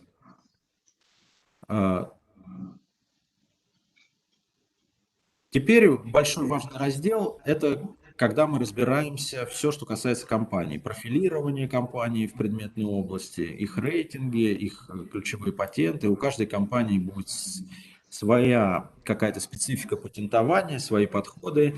И все это тоже для заказчика очень важно, потому что нужно свою вырабатывать стратегию, да, потому что одни компании будут патентовать способы, другие устройства, да, там, третьи еще что-то, какая-то специфика будет у каждой компании. Они таким образом пытаются, когда действуют на одном рынке, да, или в каких-то устойчивых таких сегментах, пытаются откалиброваться друг с другом, чтобы меньше было споров там, да, и так далее. То есть здесь определенная специфика компании есть. У компаний что самое важное знать, что для того, чтобы их правильно отрейтинговать, спрофилировать и расставить их технологические приоритеты, их в первую очередь надо стандартизировать. Вот есть такое большое направление, которое мы делаем в патентном ландшафте, это, сразу вот сюда перескочу, стандартизация названий компаний. Потому что компании мало того, что с течением времени меняют название, там бывают слияния, поглощения, переименования, они еще и, в частности, вот видите, примеры сложных российских компаний, они еще и называются иногда очень-очень сложно, и в международных системах вот эти названия выглядят иногда до неузнаваемости непонятно. Конечно, в профессиональных системах эта задача решается, хотя мы до сих пор находим проблемы, да, вот с этим, даже у спецов, которые вообще стандартизацию имен доверяют специальным компаниям-подрядчикам. Это даже не каждый провайдер патентной информации возьмется заниматься стандартизацией имен, соотношением там дочерних зависимых обществ. Вот. И даже там, в частности, вот российские имена представляются очень иногда, тем более для малых компаний, да, еще крупные компании разберут, там дерево корпоративное, назовут там все дочерние компании и так далее. А уже компании поменьше, они уже не интересны, да, вот этим зарубежным системам. А нам-то важно именно, конечно же, своих правильно собрать. И иногда мы делаем, ну сейчас уже все меньше это делаем, так сейчас я посмотрю. Ага, у меня еще 5 минут.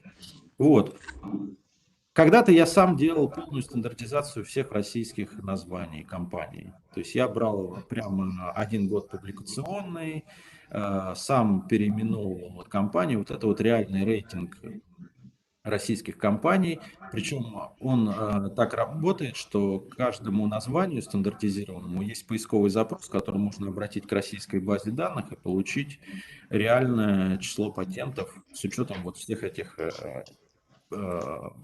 переименований. Вот.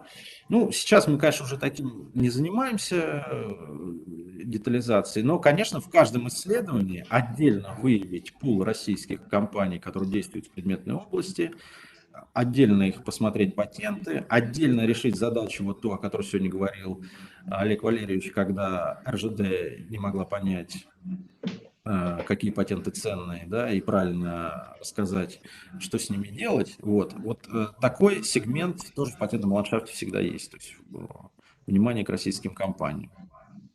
Опять же, вот то уже, о чем я говорил, что компании нужно наложить на хоть какую-то сегментацию предметной области, да, вот, ну, в данном случае мы раскладывали, чтобы показать РЖД, как они соотносятся с лидерами области, то есть объединяли в общую массу General Electric, Siemens, там, Alstom, и показывали, в каких сегментах у РЖД какие позиции. То есть в каких-то их вообще нет, да, в каких-то они чуть-чуть в соотношении очень даже неплохом, вот, в каких-то там их доля такая-то, в каких-то они даже лидируют. Вот видите, температурная диагностика там и так далее.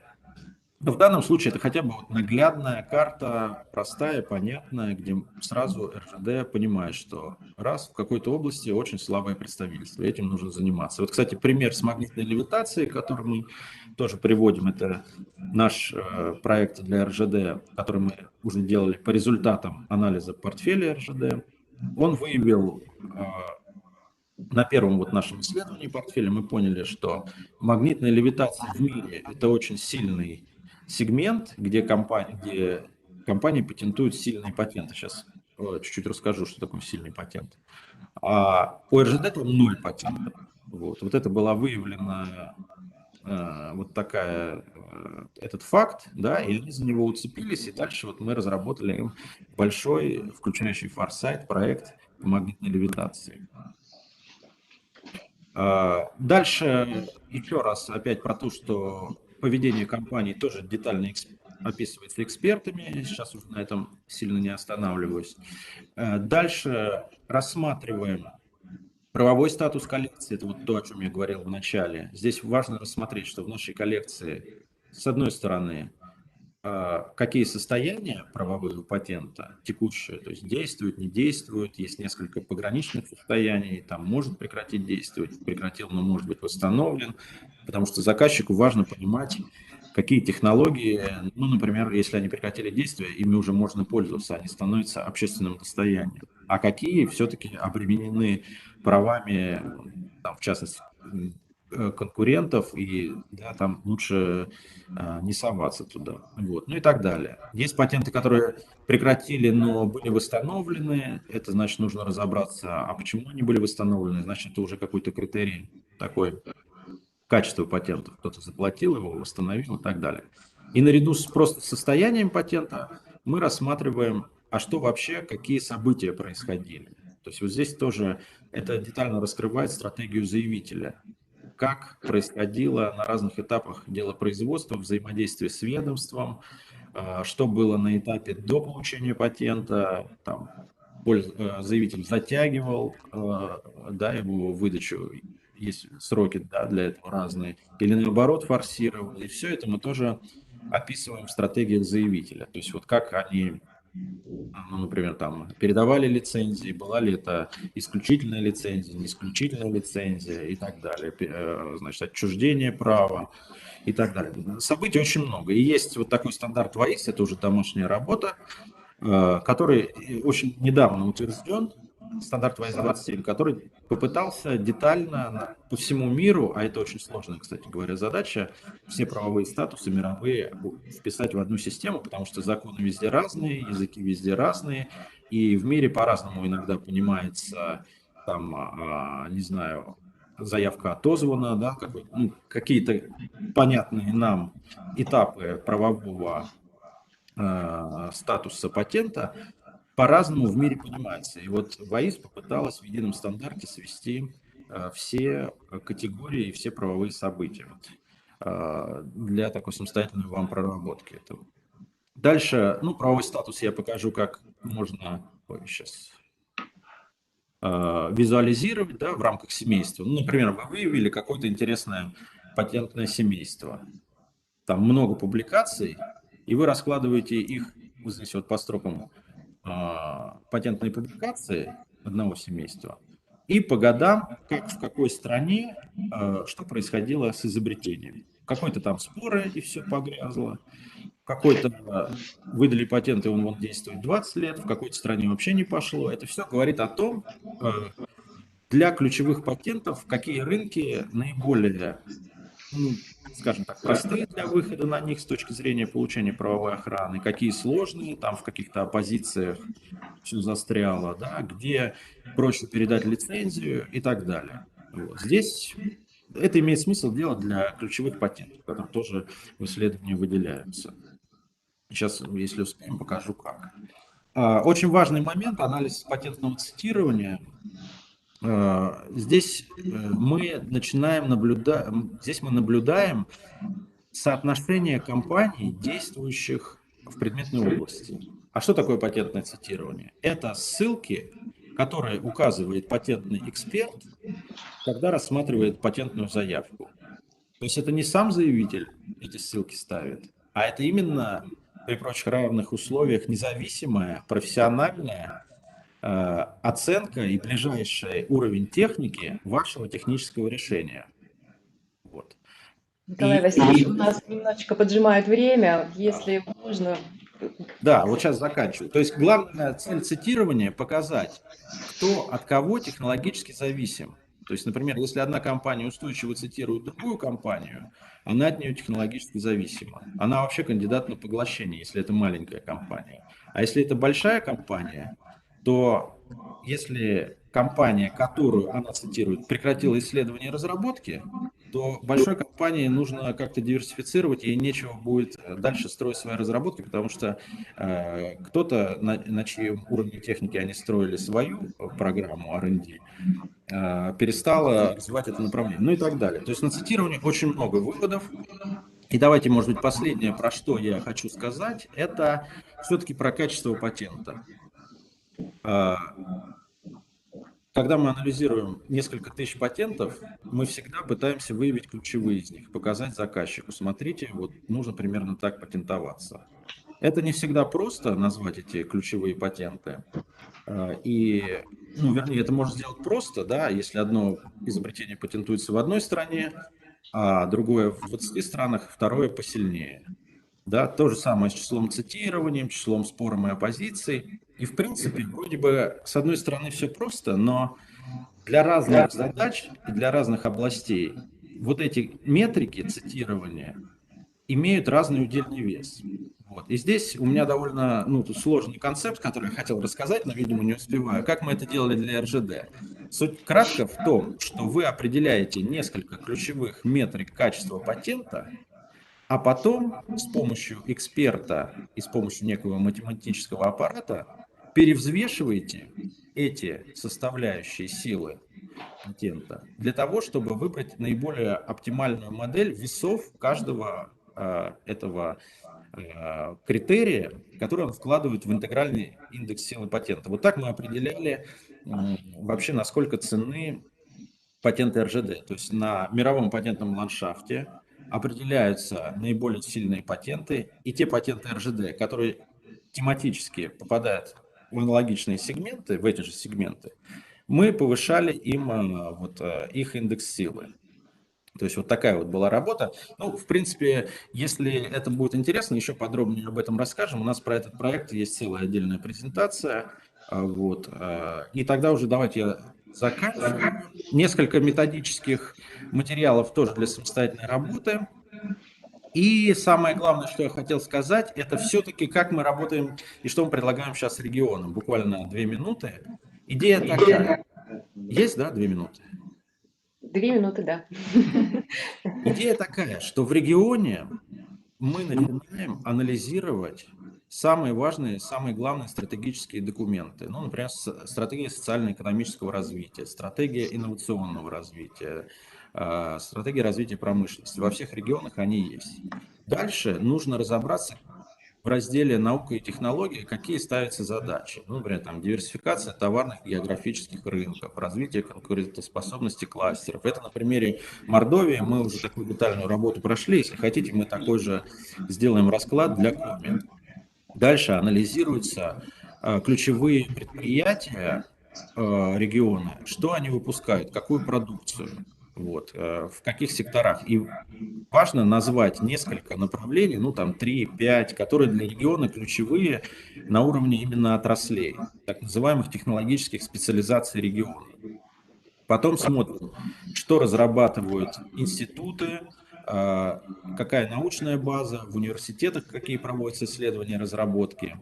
И собирая вот эту всю триаду, понимаем, по каким 3-5 технологическим направлениям, технологическим специализациям мы разработаем отраслевой патентный ландшафт. То есть в рамках такого проекта разрабатывается 3, 5, 7 отраслевых патентных ландшафта. Это делается примерно за год. Да, там есть первый этап, на котором мы просто понимаем вместе с специалистами региона, по каким тематикам мы будем работать. Второй этап, когда мы разрабатываем, собственно, эти отраслевые ландшафты. И третий этап, когда мы идем в регион и рассказываем, как этим пользоваться, как это ввести в операционную деятельность компании. Ряд эффектов этого проекта я просто уже форсирую, особо детально сейчас не останавливаюсь. И еще один проект, который уже является развитием проекта по альбому отраслевых патентных ландшафтов. Это наш совместный проект с Ассоциацией кластеров и технопарков по созданию центра компетенции в регионе по управлению технологиями. Это проект, когда мы уже, понимая, что в регионе эти услуги востребованы на постоянной основе, начинаем учить бесплатно и передавать компетенции в регион для того, чтобы такой центр на постоянной основе в регионе работал. Вот если у вас есть в этом заинтересованность, вот тоже это все дальше для обсуждения. Наверное, все, я на этом заканчиваю. Это наша образовательная программа 8 модулей, которую мы читаем 40 часов, я про нее уже рассказывал. На моем последнем слайде есть QR-код. Для тех, кого именно с учебной точки зрения было интересно, можно по этому QR-коду получить дополнительные материалы, методические, чтобы более детально изучить патентную аналитику. Спасибо большое, извините, что задержал немного. Спасибо большое, Николай Васильевич, за полное погружение в патентную аналитику. Коллеги, есть ли вопросы? У меня можно не столько вопрос, наверное, сколько выступление. Во-первых, наверное, начну с такой присказки. Меня не видно, да, я тут рядом. Да. Ничего страшного, да. На самом деле не страшно, да. В общем-то, я сразу начну с того, что я очень далек от патентной деятельности, хотя работал всю жизнь в высшем образовании, и благодаря тому, что сегодня случайно встретились с Алексеем Анатольевичем в коридоре, да, и он меня пригласил, хотя я видел в расписании, но был у коллеги нашего на юбилее. Но все-таки решил подойти, я для себя сегодня просто открыл мир патентной аналитики, и вы знаете, слова только восхищения и изумления такой колоссальной работе, которая делается. Я никогда себе не мог представить это, и я действительно в хорошем смысле, мне это понравилось. Но если переходить к какой-то практической, да, плоскости, конечно, последние 10 минут, Николай Васильевич, ваше выступление, мне кажется, очень интересны для нашей республики. Я позволю себе выступить именно от лица республики Коми. Я не знаю, присутствует ли у нас вот с Минэко, вот не знаю, вы, да, у Да, нас, присутствует Юлия Юлия Павловна. Павловна Тихонова. Я да. думаю, надо обязательно эту информацию довести до Эльмиры Ахтямовны, да, нашего министра, отвечающего как раз за промышленное развитие, за экономическое развитие, до главы республики. Мы об этом давно говорили. Я думаю, вот не даст соврать Алексей Анатольевич еще в бытность свою министра о том, как раз об анализе экономики и промышленности республики, о ее конкурентных преимуществах. К великому сожалению, этот разговор я вот 3 года здесь работаю и помню, а он еще и раньше, по-моему, начинался. И до сих пор эта работа не сделана. И вот то, что вы предлагаете, мне кажется, это самое то, что необходимо республике. И вот этот пример там Мордовии, вот вы говорите, то, что разработано, мне кажется, более того, я бы рекомендовал вот Олегу Валерьевичу даже приехать в республику, приехать и презентовать это главе республики. И мне кажется, это должно быть воспринято просто на ура. Это очень необходимо республике сегодня. Да, спасибо большое. Конечно, я с удовольствием по приглашению приеду. Хорошо, я обязательно при случае передам главе, передам, вот, может быть, какие-то материалы наши, что вот есть такая наработка. Вот, мне кажется, это должно быть воспринято правительством республики очень, очень положительно. А мы можем сделать такой зачин базовый, да, посмотреть основные документы, и вот на примере даже такого слайда, как сделан для Мордовии, ну и какое-то описание небольшое. Да, если есть что-то вот презентационное, что там не секрет, не тайна, да, может быть что-то в виде вот такой презентации, да, чтобы это можно было главе объяснить не на словах, а вот в виде презентации. Угу. Ну что, все, вопросов нет. Мы тогда завершаем наше мероприятие. Благодарим вас, Олег Валерьевич и Николай Васильевич, за выступление, за то, что вы нашли время погрузить нас в эту информацию. И надеемся, что это только начало совместной работы. И всем спасибо и до новых встреч. Да, и, коллеги, небольшие слова в заключении, не могу сказать, не высказаться. Да, я вот до нашей с вами встречи летом в Москве думал, что мы где-то, наверное, находимся в области детства по той работе, которую мы сегодня проводим в Республике Коми. После сегодняшнего выступления я понимаю, что мы не в детстве, мы еще в зародышевом состоянии, да, мы еще не родились, честно говоря. Вот, поэтому спасибо большое за очень содержательный доклад. Доклады очень насыщенные, они действительно воспринимаются, знаете, с таким хорошим послевкусием. То есть понимание той работы, которую вы проводите, о которой вы рассказываете, оно не приходит сразу. То есть вот оно требует вот действительно серьезного такого внутреннего переосмысления вообще твоего движения, поступательности, масштаба твоего движения, да, то есть вот мы вчера обсуждали, каждый из нас что-то делает, вроде движение как бы оно есть, но мы понимаем, что, конечно же, без органов исполнительной власти Республики Коми, без образовательных организаций, которые бы готовили таких специалистов, без вашей поддержки, без ассоциации ЦПТИ, в целом вот эту проблему решить очень сложно. Для того, чтобы компании действительно стали задумываться, как они развиваются, в какую сторону они двигаются, насколько лет у них стратегия, сколько лет они хотят быть успешными на этом рынке. Многие живут 2-3 годами стратегии, дальше, побольше собрать и быстрее. Кто-то уже работать начал длинную, но это очень кропотливый, очень долгий труд.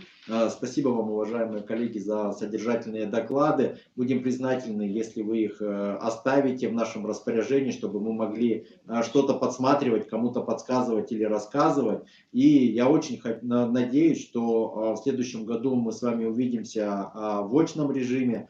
А если будем проводить съезд ЦПТИ российского уровня, я думаю, то, о чем будут говорить коллеги, о чем будете рассказывать вы, ну, это будет таким, ну, не скажу, не побоюсь слова, может быть, даже каким-то шоком для всех нас. Спасибо вам, коллеги, за вашу работу и за то, что вот с таким семинаром сегодня вещались. У нас вот там есть комментарии. Нас, оказывается, смотрели не только здесь, уже и в Хабаровске нас смотрят и комментируют. Да, то есть это говорит о крепости библиотечного сообщества. Спасибо. Спасибо. Спасибо большое. Спасибо, до свидания. До свидания.